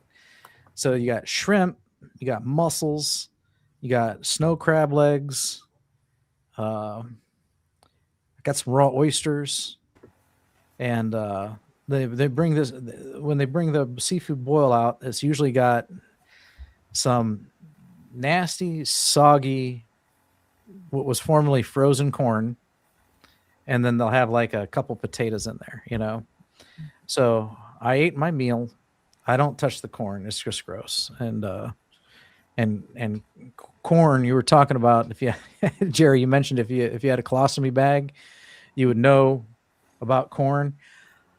I don't need a colostomy bag. I still have my large colon, and I still know about corn. Because corn goes out looking like it just went in. I don't digest corn at all. But there was a potato in the bag, and there was like a couple big ones and a little small one. I had the small one. It ain't the end of the world. But that's the only plant matter I've had the whole week. So that's what I mean here when I talk about single ingredient whole foods and how I might deviate depending on the circumstances. Oh, I'll have an occasional pickle, perhaps a quarter cup of sauerkraut, Right. Yeah.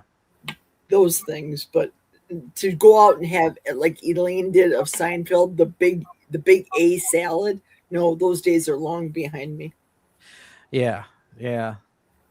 You know, you not only do you have to figure out how to eat, you got to figure out. I call it my swap culture, okay, which is very limited. I don't make cauliflower rice cauliflower to be look like mashed potatoes. I don't do that, okay. But as I told you, I made that special carnivore bread pizza dough, and I tell you what, I'm hooked on that, baby. That's going to be a monthly thing at least. Hmm.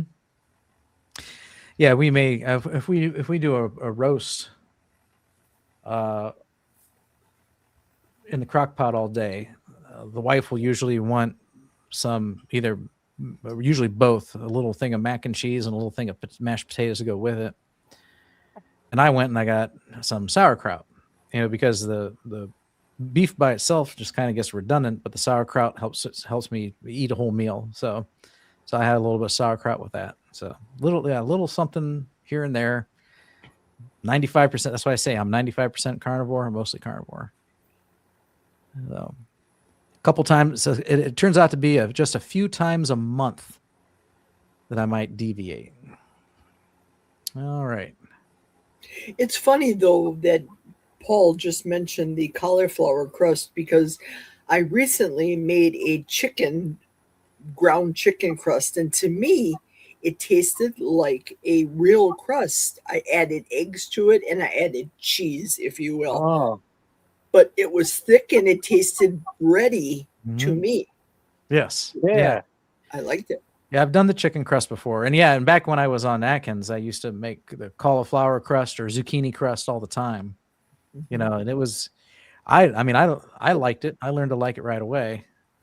And but it's a lot. That's another one of those things that's a lot of work. So, or there was on Dr. Barry's website when I first started keto, when I returned to keto, I was heavily into Dr. Barry, who later introduced me to carnivore.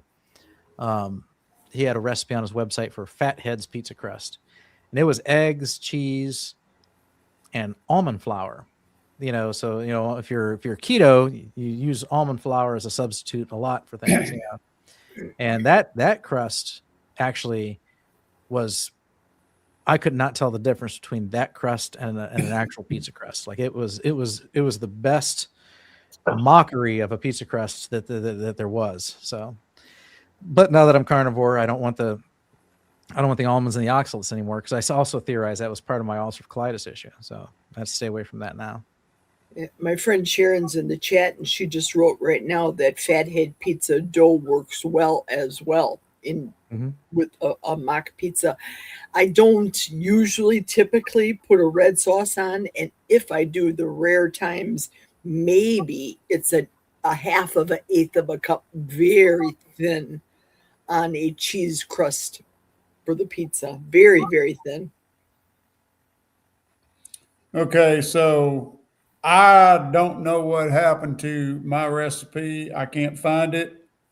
I even looked up some online, and I copied one that was very close to my recipe, and it's too long. Well, let me post it on the chat. Okay, too long. There's a limit to how many words you can use in the chat. But basically, all it is, you take your favorite pizza ingredients. Now, I used a deep dish, like a bread pan, glass bread pan, and you put a layer of sauce, layer of meat, whatever kind of meat you use. I like sausage and pepperoni, and then a layer of cheese, then a layer of sauce, layer of meat, layer of cheese, and just keep building that up, until you pretty much fill that pan. Stick it in the oven. I forget how long it cooks, but it doesn't take all that long to cook. And man, it's just so good. I didn't miss the crust at all when I ate it back during my Atkins days. Now today, if I was going to make the same thing, I'd use a white sauce instead of a red sauce. Sometimes I'll call that, Jeff, a keto, or I'm sorry, a carnivore lasagna, using the red Yeah. sauce sparingly And and stack it that way. that's basically what it is. It's a lasagna, only you're using, pizza ingredients. Mm-hmm. For me, how Oh, I God. started, it was doing the keto diet. Keto Mhm. diet was very simple to adjust. The problem I had, I lost 163 pounds, but I kept ketoing, drinking the keto chow. Love the keto chow product, and the people that own it, and their drops and everything, electrolytes. I like keto chow. Yeah. Right. However, the keto chow drink, sometimes I would have 3 in a day. That was too Mhm. much in addition to food. Or I would take the keto chow and justify it, saying, I'm going to make keto chow cookies. And too many of the treats just accumulated because I was trying to bring back my old way of eating and justify it, saying, it's okay, it's sugar free. Did you see the latest Dr. Kiltz video with making ice cream sandwiches? Did you all see that? I haven't seen that one. No. Yeah, it was just, I want to say this Friday, maybe just this recently, this week. Well, he had a lady on there, and her company name was Switch, as in pitch, but with an S. And she was saying that they were using, Jenny Middich made the carnivore cookie. I don't remember the exact recipe, but they used this sweetener, which was an allulose base. But my concern is the words natural flavor, as we find in many things. Natural flavors, what really is it? They can mean anything. Absolutely. It's a very broad legal Mhm. definition in the food processing industry.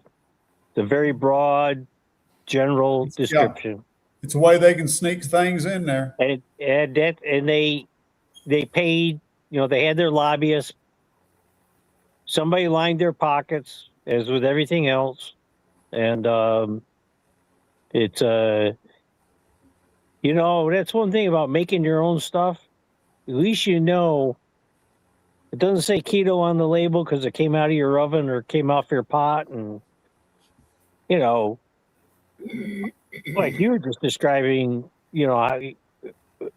I make a pizza topping bowl on top of my stove, low and slow in the frying pan. Cheese, meat, cheese, meat, cheese, meat.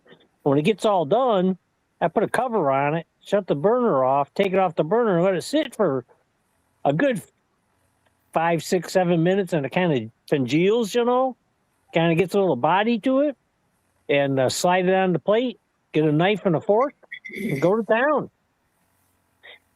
I mean, that's a good... You know what my hobbies were before I started on this health journey? Was ice cream making and bread making, which included pizza.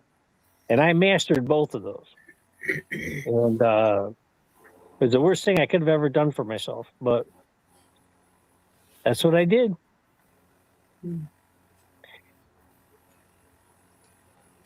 John says he started at 367, now at 190. 12 years Wow. keto, 1 year carnivore, reversed diabetes, fatty liver, heart disease after a quintuple bypass. No glasses needed anymore. Oh, wow. Mental clarity improving every day. That's amazing, John. That is excellent result. Absolutely. That's wonderful. That beats out semi-retired Bob. That's a bigger victory than Bob's. The no glasses is really intriguing. So Yeah, I'd like to see John do an interview. Yeah. Speaking of interviews, now that I've got my corporate taxes done, I am going to start doing those on Saturdays. So John, if you are comfortable enough telling your story in front of a not so live studio audience, reach out to me. In the show notes below, there's a contact form. Click the link, fill out the contact form, send it to me, or you can just email bob@carnivoretalk.com. But yeah, we're going to start doing interviews again, starting probably within the next month. So, Keto Simple. I have a buddy with ulcerative colitis. He's so afraid of his symptoms to come back. He's afraid to even try carnivore. So, what is he doing to keep? What is he doing to keep his symptoms in remission now? Is it drugs? Because he can keep taking the drugs and change his diet. Mm-hmm. Or is he in remission without drugs? Then it's hard to say. I don't think I cured my ulcerative colitis with the carnivore diet. But I also talked to other people with ulcerative colitis because I made a video about it. And so people contact me and I talked to other carnivores who have not reversed their ulcerative colitis with the carnivore diet. And so, the autoimmune issue, it could be, mine was related to diet. It might not be related to diet. It could be something else. It's triggering the immune system. It could be something environmental or more. But it's still a possibility, and I still think it's worth trying. I would say the only caution here is when you start your carnivore diet, you sometimes think you have constipation. And if he's got ulcerative colitis, he'll be happy. He'll be ecstatic to have some constipation. Or you have diarrhea, and then that would make him afraid. Like, oh no, I had diarrhea. Is this the ulcerative colitis coming back? And sometimes it's just the body adjusting to the carnivore diet. So during that keto flu, during that adaptation phase, the first 2 months, stools can be unpredictable, and they can swing one way and then the other way. And someone with ulcerative colitis might fear that when their stools are loose, that means they're flaring up again, and that might not really be the case. I was doing 2 drops a day of 2% iodine. Yeah.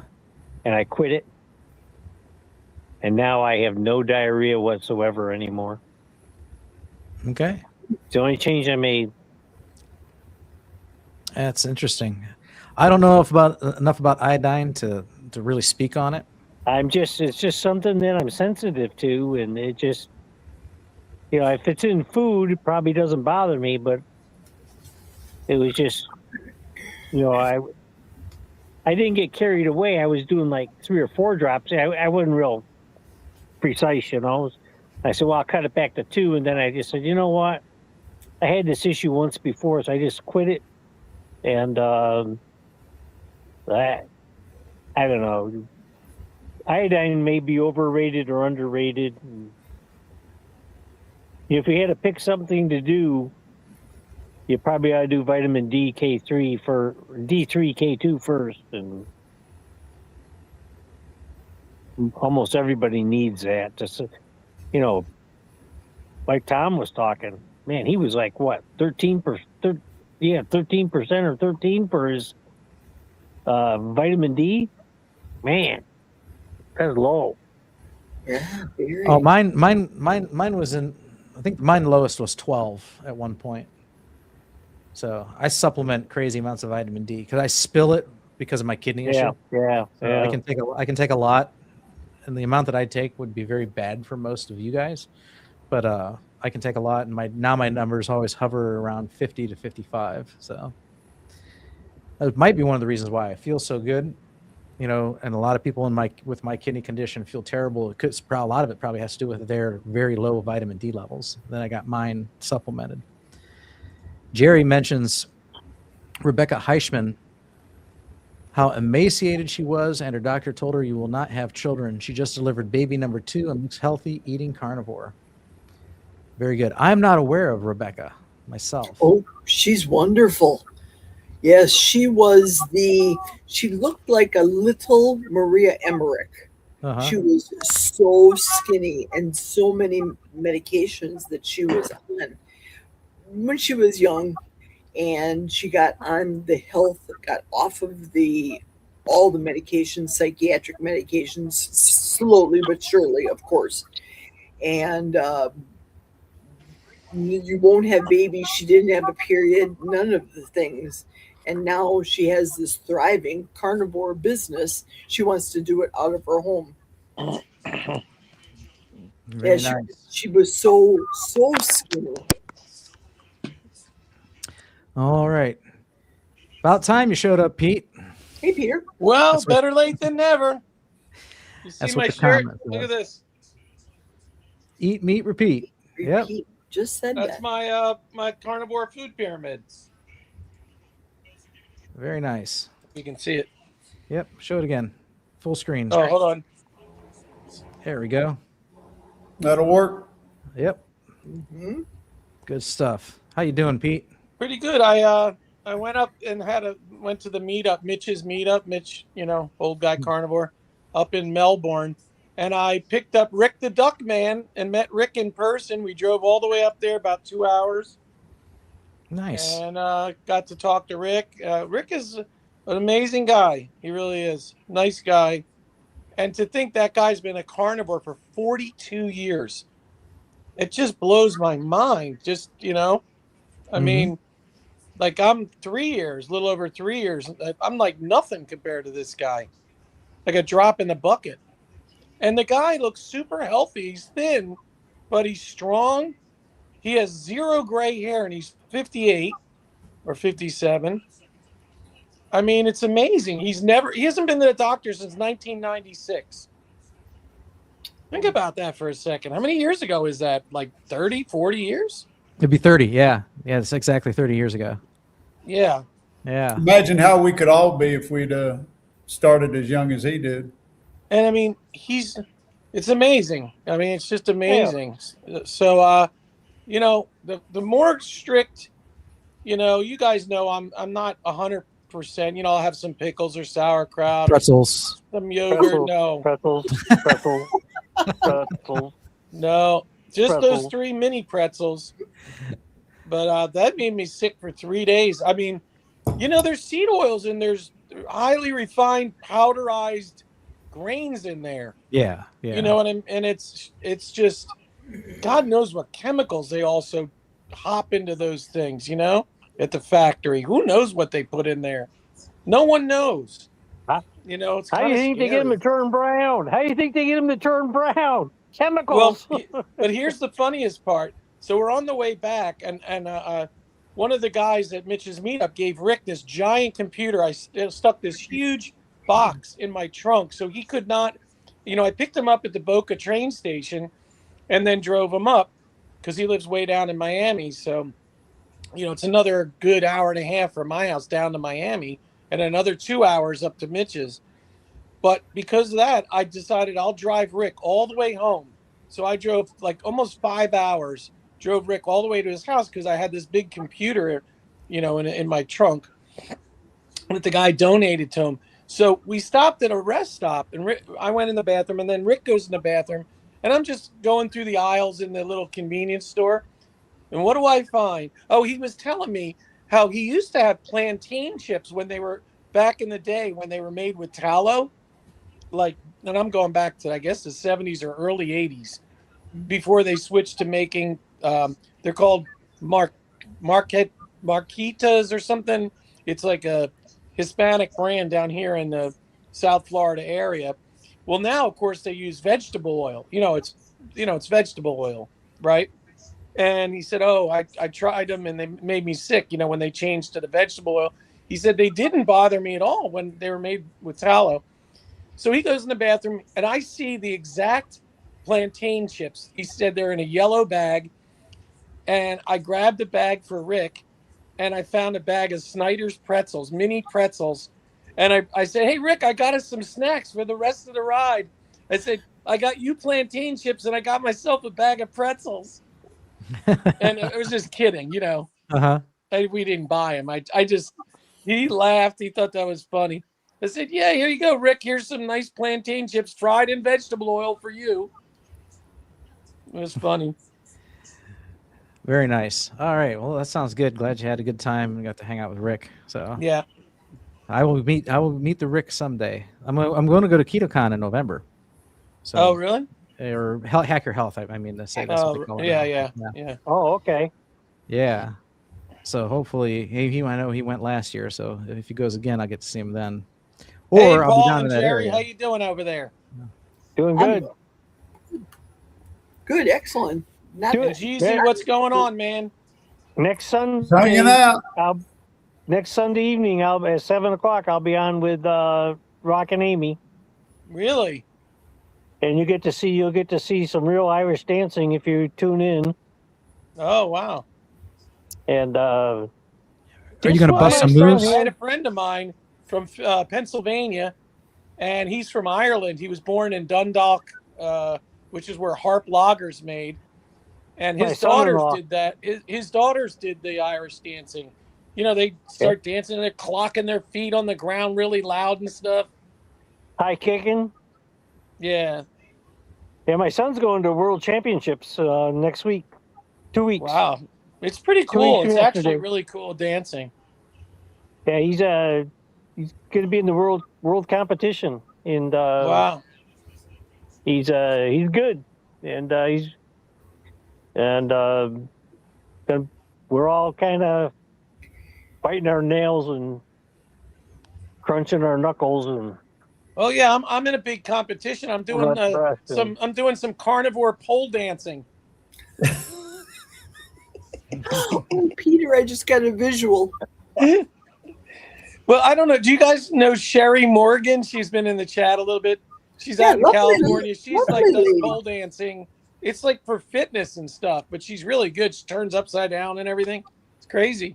Hey, we're not going to judge, Pete. You know, a buck's a buck. You know, it's. And she's pretty too. Pretty pretzels. Pretty blonde You know, girl. it starts Very with pretty. P. Pretzels, pole dancing, Pete. Pretzels, pole dancing, carnivore. Yep. Here's a question from GFG Homestead. His Will a computer- fat fast kick you out of a weight loss stall? Possibly. When I think of a fat fast, here's what I think of is when you drop your protein intake to less than 9% of your calories and you're eating mostly fat, that's supposed to trigger that FGF21 hormone. Yeah. Didn't you see Dr. Baker? Dr. Baker did like a 3-day fat fast, and he lost, I think he lost like 8 or 10 pounds or something. Yeah. And and he was talking about that, how it kicks that hormone up. Yep. And what he was basically trying to do is, remember when the sugar diet was coming out and they were saying that did the same thing? He was trying to prove that it's not that, it's the lack of the protein, not necessarily the other. Right. Yeah. That's why the sugar diet actually worked, is because of the lack of protein. Yeah. Right. Yeah. And so you can do the same thing with eating fat instead of eating sugar. And that's what he was trying to prove. And it's going to be better for your blood sugar and better for your teeth and better for your overall health. Because I would ask, got nutrition in it. I would ask how long you've been on a weight stall. You know, because sometimes the weight stall doesn't need to be tricked. Sometimes you just need to keep doing what you're doing because your body may be healing. How, you know, because a lot of times your body has to reset. Right. I had like 3 major weight stalls as I was losing weight. I had 3 like plateau periods where the body wouldn't budge, and I think it was just the body catching up. I don't know. Exactly. But it didn't. I just kept doing the same thing. I didn't really change nothing, and then all of a sudden, boom, start taking off again. I had 2 stalls. Each one lasted 3 months. Yeah, that's about it. And I wasn't trying to lose weight. At each junction, yeah, I got down to a weight that I thought, okay, this is where my body wants to be. I was letting my body do what it wanted to do. Right. Because I was told early on in my journey that, who was it? Chafee, I believe it said it, that your body will go where it needs to go. It's smarter than you are. Right. Just let your body decide where it wants to land. Don't shoot for a specific goal. So I did. I just let it go because I was after the healing. That's what I was getting. And I got down to, I think I got down to my old military weight, about 183. Wow. Give or take. And I'm like, I stalled out. I said, okay, well, this is where I'm at. I felt good. I was looking better, I was still strong. Everything was good. And I stayed there for 3 months. And then all of a sudden, boom, I started losing again. And I got down to my high school weight, which was 175. Wow. And okay, cool. Haven't been here in a long time. Wait, how tall are you? Huh? How tall are you? I'm 6 foot. Okay. And so I thought, well, this is cool too. And then 3 months goes by, and all of a sudden, I started losing again. I got down to 170. I said, my gosh, I haven't seen 170 since I don't know when. Right. And then I didn't expect this. I got sick. I don't know what was wrong with something intestinal, but everything was running right through me. I had no appetite. I couldn't eat. Anything I ate just turned to liquid, and I had some virus or something. I don't know what it was, and I ended up losing 10 pounds. Wow. And now I've been in a fight getting that weight back because I got down to 160. And Whoa. That was too late. That was a little too light for me. So I've been on a journey getting back up, and I've regained 6 of those pounds. But I'm lifting heavy. I'm taking creatine. I'm working on getting some muscle built back up. So I'm getting that weight back up. Jeezy, you're starting to look skinny like Rick. Hey, I'm going to tell you what now. In my whole life, I've never been called skinny until just this last year. On 3 times in one day, I got called skinny. And that ain't never happened to me before. And I don't know that I like that term. I'm not used to it. Oh, speaking of skinny, how you doing, Rick? Well, just got out of the shower and drying off. Monday I always have our get together with the neighborhood, and I get here between 9 and 10. Then I was in the back shop putting in some PVC pipe. I got another roof leak I got to fix, so I get a tray and I suspend it from the roof, drill a hole in it, get some PVC pipe, bend it with a heat gun, and take it back to the bathroom. So, because every time I try to fix it, I got another leak. So I just keep moving these things around. One of these days, I got to tear this whole thing out. When I get enough lumber, I'm going to demolish the whole thing and rebuild it. I'm sick of that rotten, termite-infested disaster of a roof. It's being held up with 2x4s, a wing, and a prayer. All right.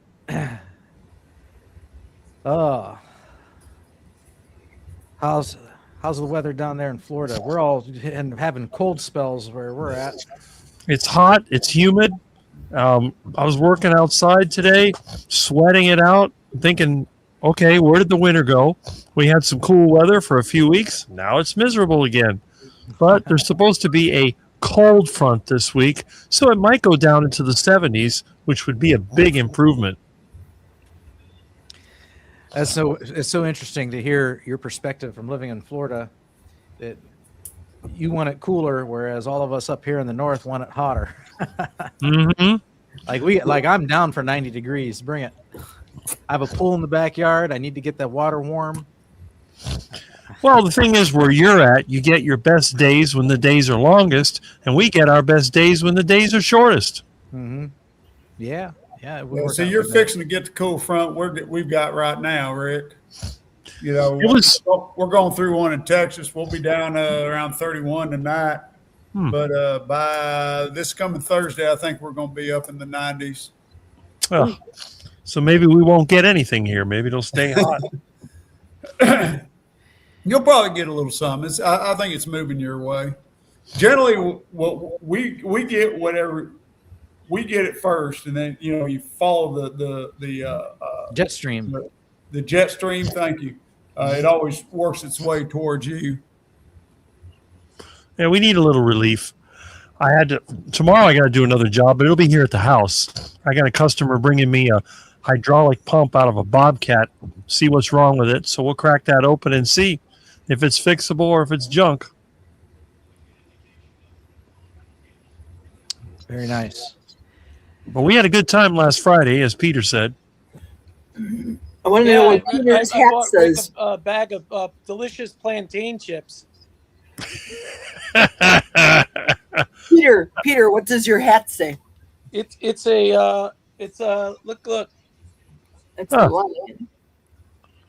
Lion King. Lion King. Oh, Lion King. Got it.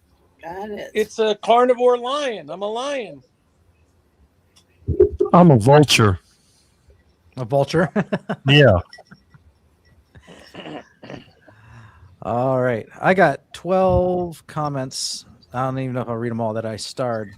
But this was pretty good here. We were talking about blood pressure machines not being calibrated earlier, and how mine at home always reads lower than the wrist ones they give us at the doctor. Take your blood pressure device with you and compare both measurements. That way you'll know if it's just white coat syndrome. That's actually a really good suggestion. Yeah, it is. Take mine with me and be like, okay, that's what your reading got. Let's do mine. And do it side by side on the spot. I like that. Don't they use the little pump with the stethoscope anymore? No, they wrap my wrist in one now. It's got a digital readout right on the wrist.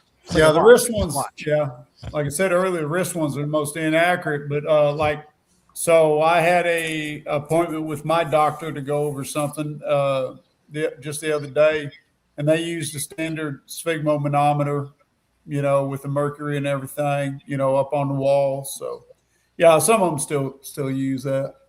Okay, because the last time I went to the doctor, that's what they had. And mine was 108/54. Oh, it's good. Praise Carnivore. It's been decades since I've been in a doctor's office. Well, I was in the doctor's office. Oh, this is fun. I haven't told you all this yet. So a couple of weeks ago, I went in for a CT scan on my lungs. A year ago, during a CT scan for something else, they happened to catch, what was I getting the CT scan on? Oh, I think I was getting the CT scan on my prostate. And they happened to catch part of my lung and they found a nodule. So they did another CT scan on me, checking out my whole lung. They wanted to look at that nodule and get some expert opinions on it. And I worked in an environment where we breathed a lot of chemicals, a lot of nasty stuff. And I've got a friend of mine that I worked with for over 30 years. He died of lung cancer out there. I got one of the guys on my crew right now has lung cancer. So it became a concern. Well, they didn't think it was anything wrong, but they wanted to wait a year and do another CT scan. So they did. My year was up, so it was time to do another CT scan. The nodule is gone. It's not there. So cool breeze. But they found a thoracic aorta aneurysm. Oh, really? So, that's what my consultation was about the other day. That's why I went to the doctor, because we wanted to discuss a game plan. And it's one of those things. This one is small. It's a 0.4. They don't get concerned until it's a 5.5. He says, I don't have sleep apnea. I'm not overweight, this, that, and the other thing. He says, you're a healthy individual. I'm not worried about this. He says, I see this as being age related. It's quite common, in people your age. I wouldn't worry about it. You want to keep lifting? Don't worry. Keep lifting. Keep yourself healthy. I think you're doing a great job with your diet and the way you've changed your life around. He said, I see no reason to change anything. He says, we will monitor it. A year from now, we'll look at it again, see if it's growing. If it gets big enough, we may have to do surgery, but there's no danger of it popping on you right now that we can see. So, we're just going to monitor it and see what happens. But it's just one of those things that's just age related. You get a little weak spot in your aorta there sometimes. So that's good. We'll see what happens. It's all in God's hands. Mhm. I'm not worried about it. Just like, well, it's just like my cancer. I'm not worried about it. You know, Yep. it is what it is. I'm treating it. You know In what? You're both doing cases, the best. I'm treating it with the best diet I can treat it with. You are. You're doing everything right. You can't do anything better. So, Yeah. like I said, it's all in God's hands. No one knows when we're going to go. He's the only one that knows. Yep. And it is when it's your time, it's your time. You go. Exactly. No use in worrying and stressing out about it. Mm-mm. Nope. Not going to do you any good, actually. Stress is bad for you. Raises your cortisol. Ain't good. Mhm. And you certainly don't want to check out early. Right. No. Yeah. No. I'm still working on that 120 years. I'm only 69. I still got a ways to go. Yeah, I'm working on not succumbing to dementia. That seems to be the pattern in my family. So I'm hoping that that's not something that I'll have to face, that my dietary choices will hopefully make sure that that doesn't occur. So Ours is diabetes and cancer, so I hear what you're saying. So no amount of Dubai chocolate will ever faze me. right. Yeah. Speaking of chocolate, Bryce Biscuit said, 16 months into carnivore, the food noise is just starting to diminish, but I am absolutely still a carb addict. A single careful bite every few months confirms it. If I backslide, I will fall hard. Mhm. Yep. Yeah, and that's what it is with some people. So Well, if you know that, stop having those careful bites. Ain't doing you no good. Leave them alone.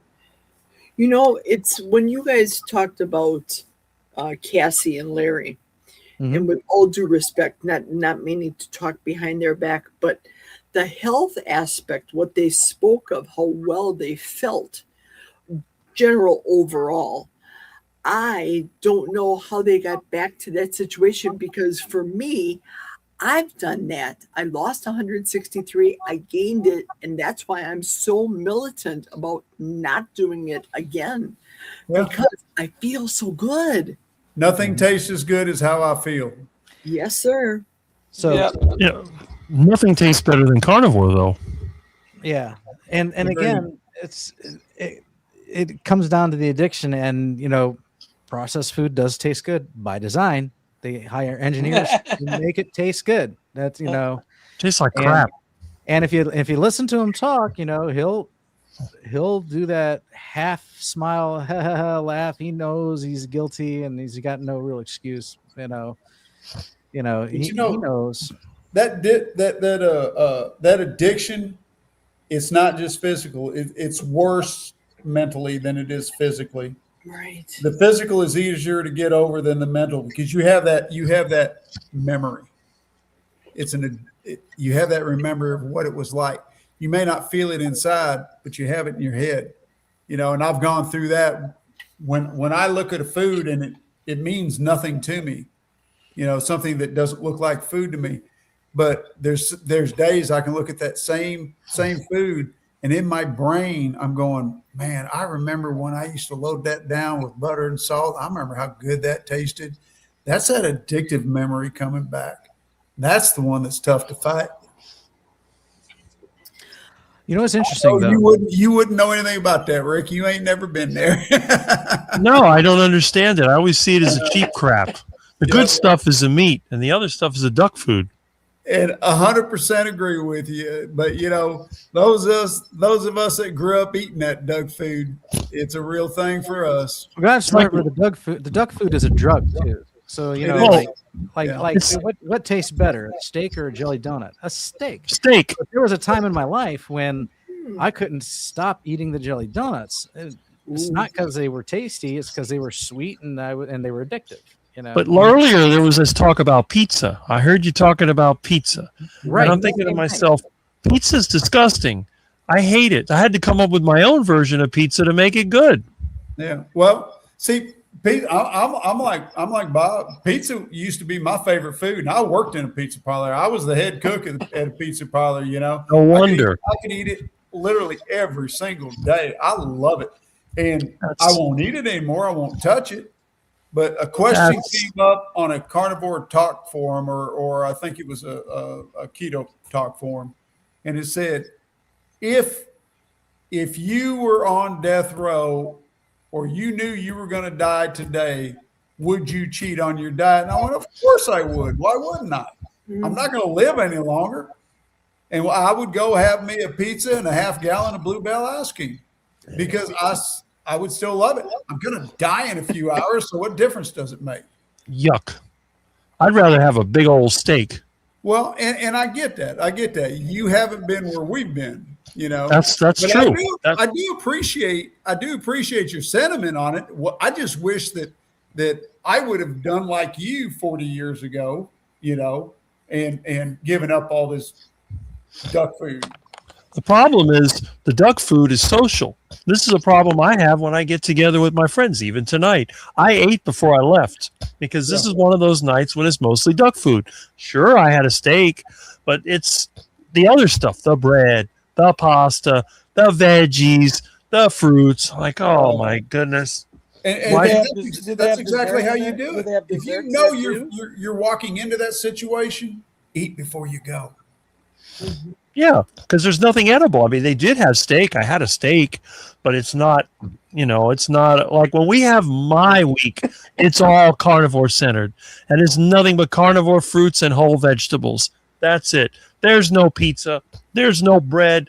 There's nothing processed. It's just caveman. We call it the caveman day. And I don't feel bad. Yeah, I mean, if I bring mangoes from my own yard, I bring a big bowl of mangoes. Things are loaded with sugar, and they devour them. I don't feel bad about it. I'm not going to eat them. I bring oranges. I bring whatever I got, bananas. I mean, so any tropical fruit I can get out of my yard.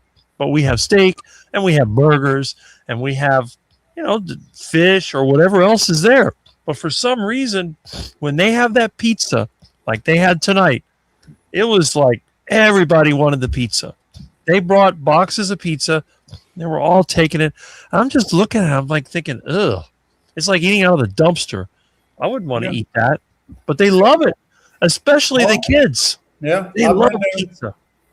Yeah, my buddies, I get together with my buddies, my motorcycle crew. And yeah, they want to get, 10 boxes of pizza, and I just fast. I do without. I'm not going to mess with it. Doesn't interest me anymore. Exactly. But I don't understand. I mean, if I could understand what makes them think, then maybe I'd be more sympathetic. But I'm out of touch. I'm the guy that's just the oddball. Yeah. So, the pizza crust, that's a processed grain. And then as soon as it touches your tongue, it starts turning into sugar, which is addictive, So again, it feeds into the addiction. So there is a combination of flavors there that I think is amazing. Like I had my favorite set of pizza toppings that I used to get all the time. Everybody thought I was weird, but it just hit the palate just right. But I can relate though. I am now no Diet Coke since November. Nice. Okay. The other day, me and my son stopped somewhere to eat, and I had iced tea, but just for kicks, before I refilled my iced tea, I got a little bit of Diet Coke, and I took a sip of it, and like it literally tastes like chemicals now, But I used to love the flavor, I loved Diet Coke. Now I'm just like, oh, I've lost my taste for it in 4 months. So, well, no longer than that. I'm sorry. I'm 4 months without soda. I quit Mountain Dew 4 months ago. I actually quit Diet Coke probably a year ago.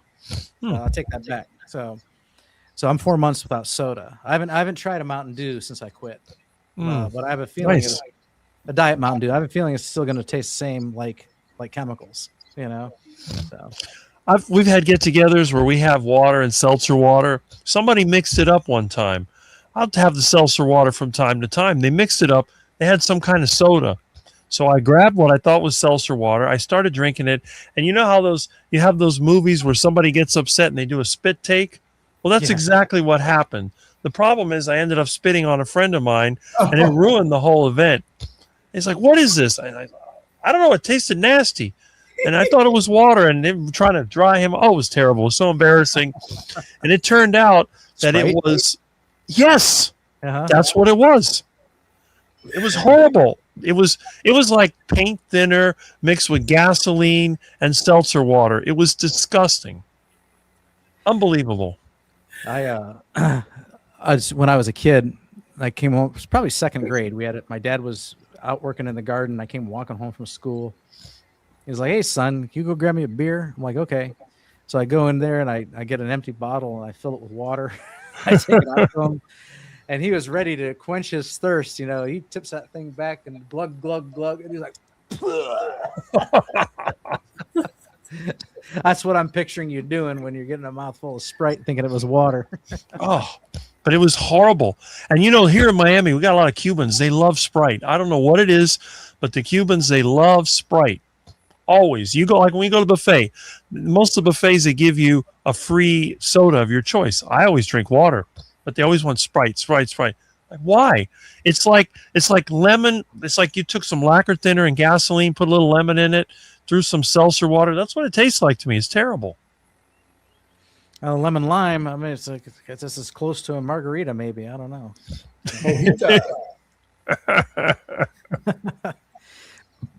Interesting. Bill Cook says, if a kid was 51% carnivore, that kid would most likely be in better shape than most of us nowadays. So that would be that's interesting. If carnivore makes you in good shape, why am I so skinny? That's maybe skinny is a good shape. Jason says, it sucks that many of us cannot put the carb addiction to bed after 5 or more years. If carnivore in one bite will throw them down for the count. So there's some people that they can't, they just can't. Well, in my case, I don't know that one bite would throw me down for the count. I just don't see the need for one bite to test it.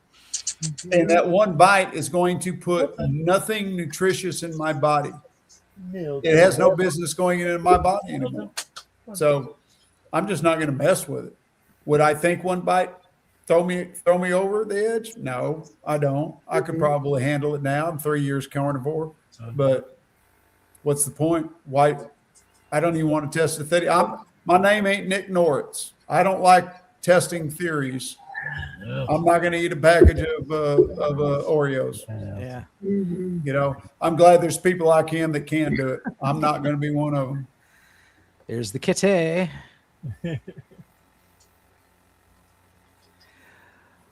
If healthy people put meat as the basis on their plates, they will probably do fine. Yeah, that's why I talk about a carnivore-centric diet, meat-based diet. Mm-hmm. Yep. That should be meat should be the staple.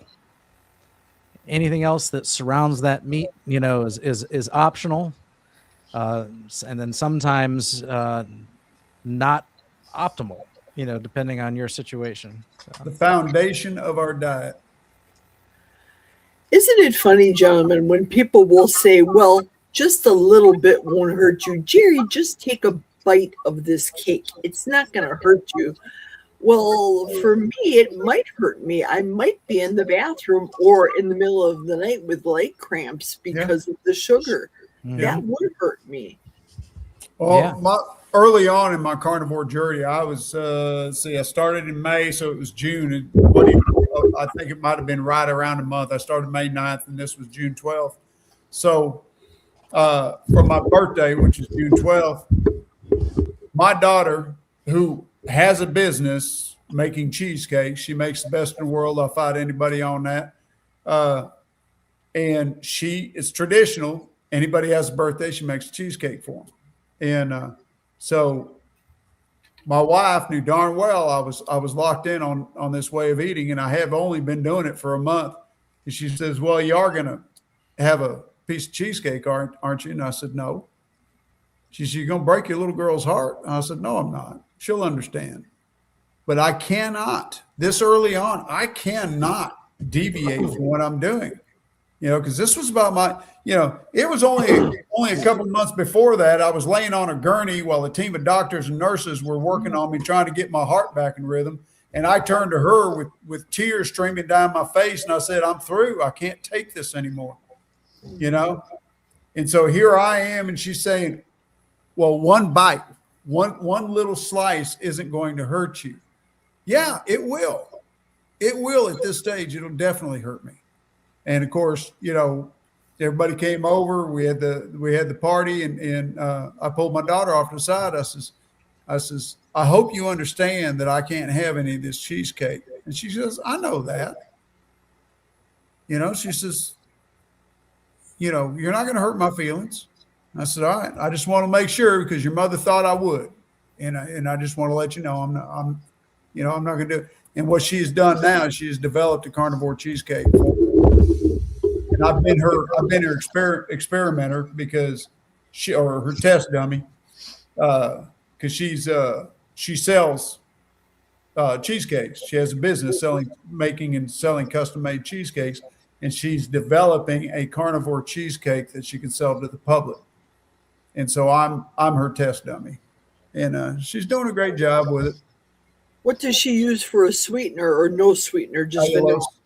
Allulose right now. And she does two kinds right now. She's doing one with allulose, and then she has a savory cheesecake where it has no sweeteners in it, but it has meats in it. Oh, more of a breakfast cheesecake. It's really good for breakfast. But it's what she calls her savory cheesecake. But it's all the standard cheesecake ingredients minus flour. She doesn't use it. I think she uses some panko pork rinds in it. And let's see, she did one with bacon that was delicious. That was her first one. And the last one she did had ham in it, and the ham was even better. Sounds good. Yeah. All right. Last call to join us on screen. It's 10:41. We usually stop by. We're scheduled at 10:30 and we stop by 11. I got 3 comments left to start. Here's one of them. Spanky Golf Addict 65 says, "I'm about 92.7% carnivore. I like the specificity. Sometimes 85%. Cut out most carbs, all sugar, and the majority of processed food." You know what? You are on the right track. You are definitely a step in the right direction. You keep doing what you're doing. You're better than 98.3% of all Americans out there right now. Yeah, very good. So nice. Jason says, "It's funny we keto carnivore try to replicate carby foods just like vegans try to replicate meat food." This is true. So yeah, that is like a trend that I see. I don't. Like, I'm literally just like heat and eat. Like heat the meat and eat. Cook the eggs. Microwave my pre-cooked sausage. I mean, I don't get into these, carnivore bread. It intrigues me. I don't even make chaffles. I told you I'm too lazy to clean the waffle maker afterwards. So I never make chaffles either. So, but there are there are people who do that, and I actually think it's a good thing. So, because there are certain individuals who are not like me, who will get very bored easy, and so they like to look at these, Chris Cooking Nashville, Courtney Luna's book. And they like to look at these recipes, get out their ingredients. They like to cook. They like to bake. They like to make things, and they like variety, and they're finding that just eating steak every day or burger every day is, they get tired of beef, butter, bacon, and eggs, and they want something to kind of mix it up. So I think those recipes are a good thing. Yeah. I just don't participate.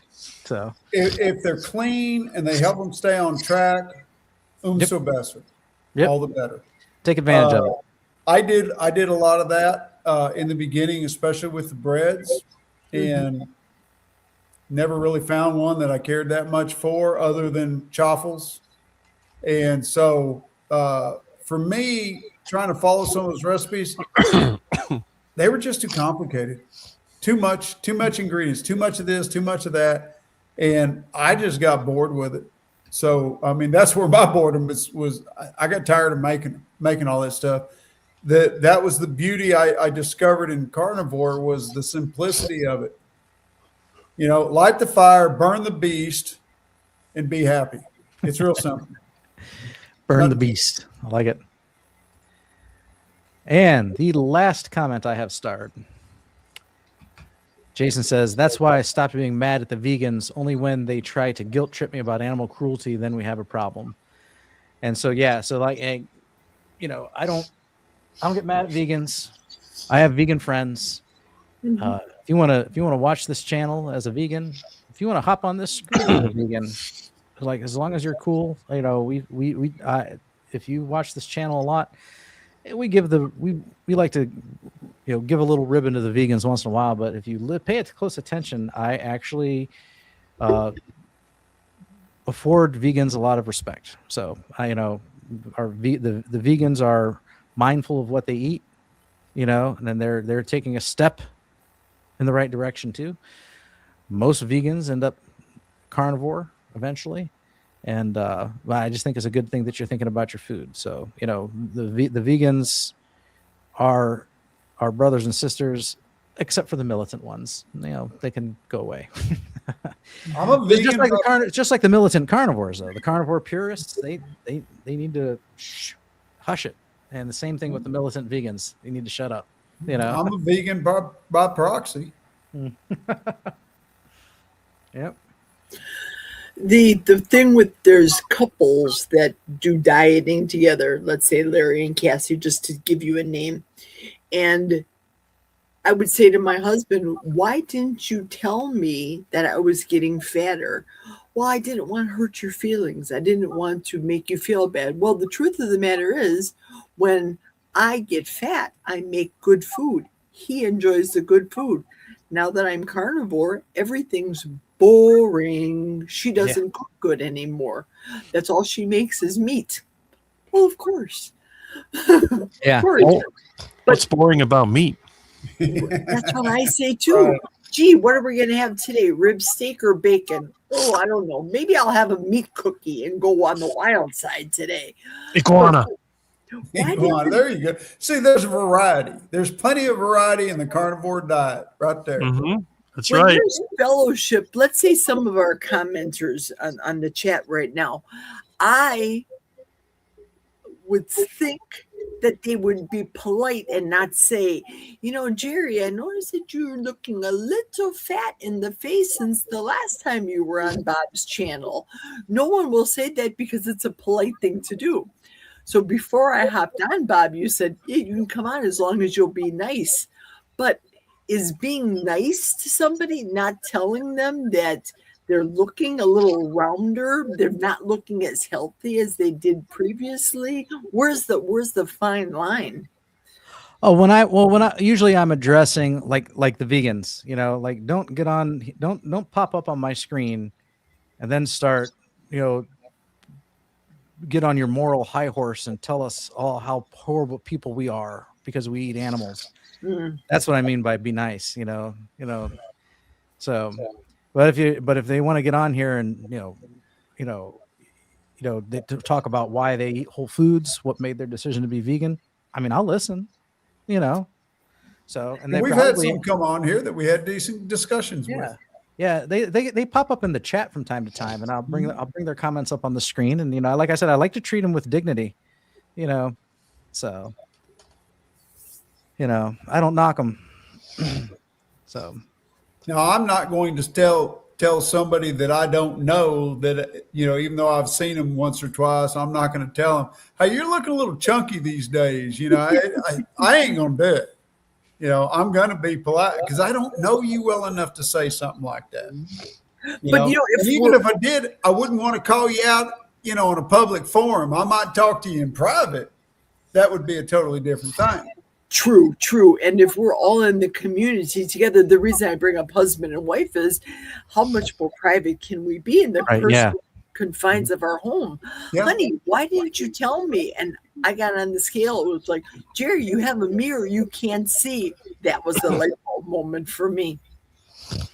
So what you mentioned, the same thing happens here. So, like I'm carnivore 3 years. My wife's burned out, she's like, oh my God, not another steak, like, well, let's make some New York strips tonight. Nope. Don't want to do it. Or the other night, you got any dinner plans? I'm like, no, but here's what we got. We got hamburger, we can make hamburgers, we can make tacos, we could, we've got the gyro meat in there. We could do gyros tonight. We got steaks in there. We got the lamb chops, there's some, I got shrimp scampi in the freezer. We could make some shrimp or some scallops, and she'll be like, oh, none of that sounds appealing. I'll just make myself some ravioli.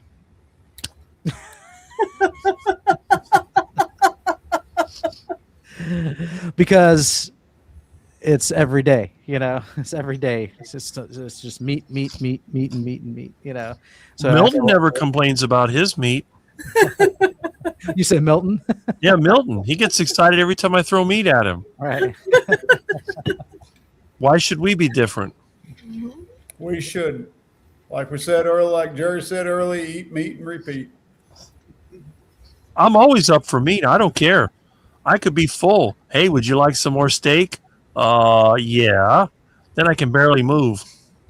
So that's where, like, so like we'll go out for like a date night, so hey, the kids are doing something. All I've got is steaks in the fridge. You want to go out to eat? So we'll go out to eat. A lot of times we'll end up at a steakhouse, but you can order something different, because I'm the one that's got a limited diet.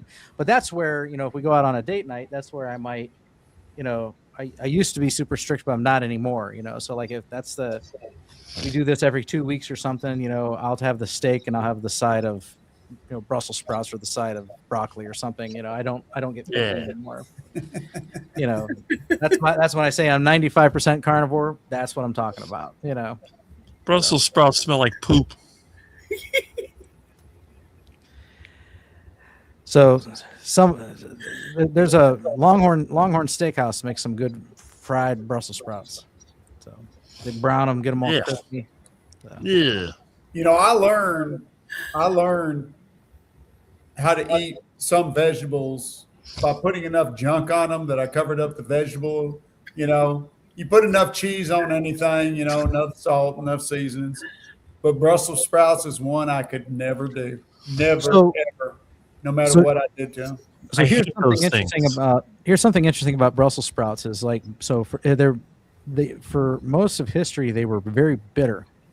And kids in particular are super sensitive to bitter. They were like, they're terrible. But they have, over the last, say, 10, 15 years, have bred them to be less bitter. So just like they've bred apples to be bigger and sweeter, they've actually bred Brussels sprouts to be less bitter. So. And look at the big strawberries there are in the grocery store these days. They look like golf balls. They're huge. They ain't natural. They ain't natural. Berries. It's not natural, right? I used to hate watercress. That was one of the worst. Couldn't stand the texture. Oh, it's horrible. The smell, the taste. It's like when you mow the lawn. It's that same smell. Is that the crunchy stuff they put in like some Asian food? Yep. No, that's. Okay. I thought it's bok choy you're speaking of, Bob. No, I don't know. They almost look like slices of potato, but they're real crunchy. No, they're not. This is like a leaf. It's like they use it in stir fry. Watercress. It's disgusting. I don't know. Yeah, it looks like something that grows in a ditch. Water chestnuts, what you're thinking of, Bob. Yeah. Great. It looks like something that grows in a ditch. Latro's late, but he made catfish and butter saute tonight. Ain't nothing wrong with that. Sounds delicious. Yep. I'm a Southerner. I love my catfish. I love fried catfish. In fact, I got mad at myself because the fish tank was in town at the feed store last week, and I forgot all about it. I was going to go down there and buy a bunch of fingerlings and stock my pond with them. I forgot. I got to wait till next time they come through. This comment confused me. Then I remembered that's the name of his cat. Ketosis is the cat that loves raw chicken legs. I read that first and I'm like, huh? I tried feeding these new German Shepherds. Well, they're not that new, a couple of years old. However, chicken feet. And our previous German Shepherds loved it. They're city German Shepherds. They don't want chicken feet. And I bought them at Walmart. I ended up making a bone broth with them. Extremely gelatinous, quite tasty, good for hair, nails. But they will drink the bone broth, the dogs, but they won't eat the chicken feet. Man, my dogs and my cats, they're all carnivore. I got 3 dogs and 5 cats. And man, they love it when I'm cooking. They love it when I'm butchering something. We had some friends of ours that they raised guineas. We talked about this last week. Bob had to look up what a guinea hen was. Yeah. But anyways, they raised guineas, and they had 2 males that were stopping egg production because they was fighting the other males. So, and these are nice people. They'll eat the eggs. They can't kill. They can't eat what they raise. And they know I'm not like that. They know I'm I have no problem, raising my own food. So my buddy, he sends me texts, man, I got these 2 guineas I need to get rid of. He says, do you want them? No strings attached, meaning he didn't mind if I killed them. And it was funny because they brought him over, and I took him and yeah, right. His wife, well, this one's named this and this one's named that. And I go, oh, isn't that nice? And I'm like, dinner. You're not going to talk me out of this. And they were, now it was an hour and a half drive back to their home from where we live. And I guarantee you they weren't a half hour gone on the way home. And both them guineas was already in the refrigerator. And, but, you talk about feeding chicken feet. Man, my dogs and my cats, they're just hanging around waiting for me to toss something over my shoulder. There goes the head. That dog grabs that. There goes a foot. That dog grabs that, toss the innards over there. And the cats are all over that. They love me when I'm butchering something. And I'm not like you, Rick. I don't have a machine set up to guillotine them, when they go to get their food. I saw your post about that. That was pretty clever, by the way. No, I'm a neck ringer. I do it up close and personal. It's very effective, and I just have to walk out there and pick them up and pluck them off, and that's it. Because you try wrestling with a Muscovy duck, it's not easy. No, they're big. They got claws. Ooh. Big claws. Yeah. You need to post a video showing your machine and how it works. And of course, you can stick a vegetable in there and chop its head off or something. You don't have to do the ducks, but it'd be interesting to see how your machine works. Yep. The animal rights activists would not allow it. That's what I said. He just cuts off the head of a vegetable. Stick a carrot in there or something. The best thing is the side things that grab the bird and then guillotine whack, so it can't flap around. It's just there, and that's it. Bring out the garden hose and wash it all into the garden. That's a good comment that's down there, Bob. I wonder what the new supplements are that he's referring to. I started to watch the video. He had a video on sarcopenia. Yeah, I watched the whole thing. Is that one from today? He has 2 of them. He has one that was addressing some new stuff that they've discovered, and then he's got another one where he addressed sarcopenia itself. And it's actually the one that got me started on because I was already trying to hit the weights and wanting to build some of my strength back up because I lost too much muscle. And so I got encouraged by him with his talking about sarcopenia and the fact that he was taking creatine, because creatine is supposed to really help older people like us who have sarcopenia. And but he listed a supplement, and I want to say it's called sarcopene or something like that. Yeah, the Muscle Paradox was the one today. I want to say it was sarcopene, and he mentions that in the muscle paradox. And I even posted a comment on that, I started taking it and then I researched it. Don't waste your money until you've researched. And it turns out people with cancer, especially prostate cancer, do not take sarcopene. It's no good for them. Wow. So, wasted my money on that one. I won't be taking it. So interesting. But he lists in this latest, he lists several supplements that are supposed to be good for fighting sarcopenia and for helping people, especially if they're working out to build muscle back up. Bill says it's unbelievable that you did a 40-day fast. I do it every year. This was the 15th year. I do it for religious reasons, also for the autophagy reasons, to stave off the cancer that has befallen my family history. That's another thing. Sweetener, sugar does not taste good compared to the burning I saw my mother go through from the inside out, she would say, due to the cancer. She had cancer of the colon.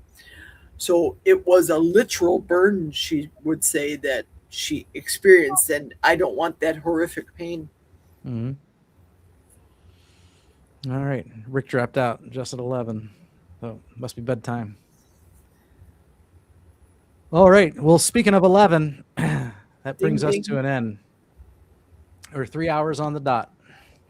It was fun. Thank you for inviting me. I appreciate it. Now you get to see the face behind the girl that's normally wearing the OSHA approved hearing device. So what do you do when you're at work? What are you doing? It's light manufacturing. Mm-hmm. Our company creates parts for fire departments, hoses, couplers, things that go together, male and female. Mm-hmm. Anything with a gas, a liquid, a food product, anything liquid. And we also make parts for Google to cool their machines. We make products for all around the world. The farmers right now, we're very busy with farm equipment, couplers. Mm-hmm. All right. Very nice. Thank you for having me. I appreciate being here, gentlemen. Thank you. Well, thanks for joining. It was a surprise. I love surprise guests, and it was a nice treat having you. So yeah, if the opportunity presents itself again on another Monday night, feel free to click that link and join us again. Next snow day, next year. Next snow day, yeah. Okay. All right. Very good. Always welcome. Toodles, right, thank you. All right. All right. So thanks to everyone who joined us on screen today, and thanks to everyone who stuck with us through the chat. We were up to around 50 at our peak. We still have 22, one of which is on Facebook right now, still watching. So we appreciate those of you that do watch, whether you come and go or whether you've been here for the entire 3 hours.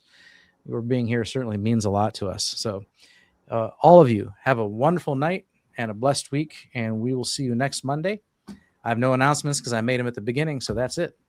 Good night, everybody. Good night, y'all.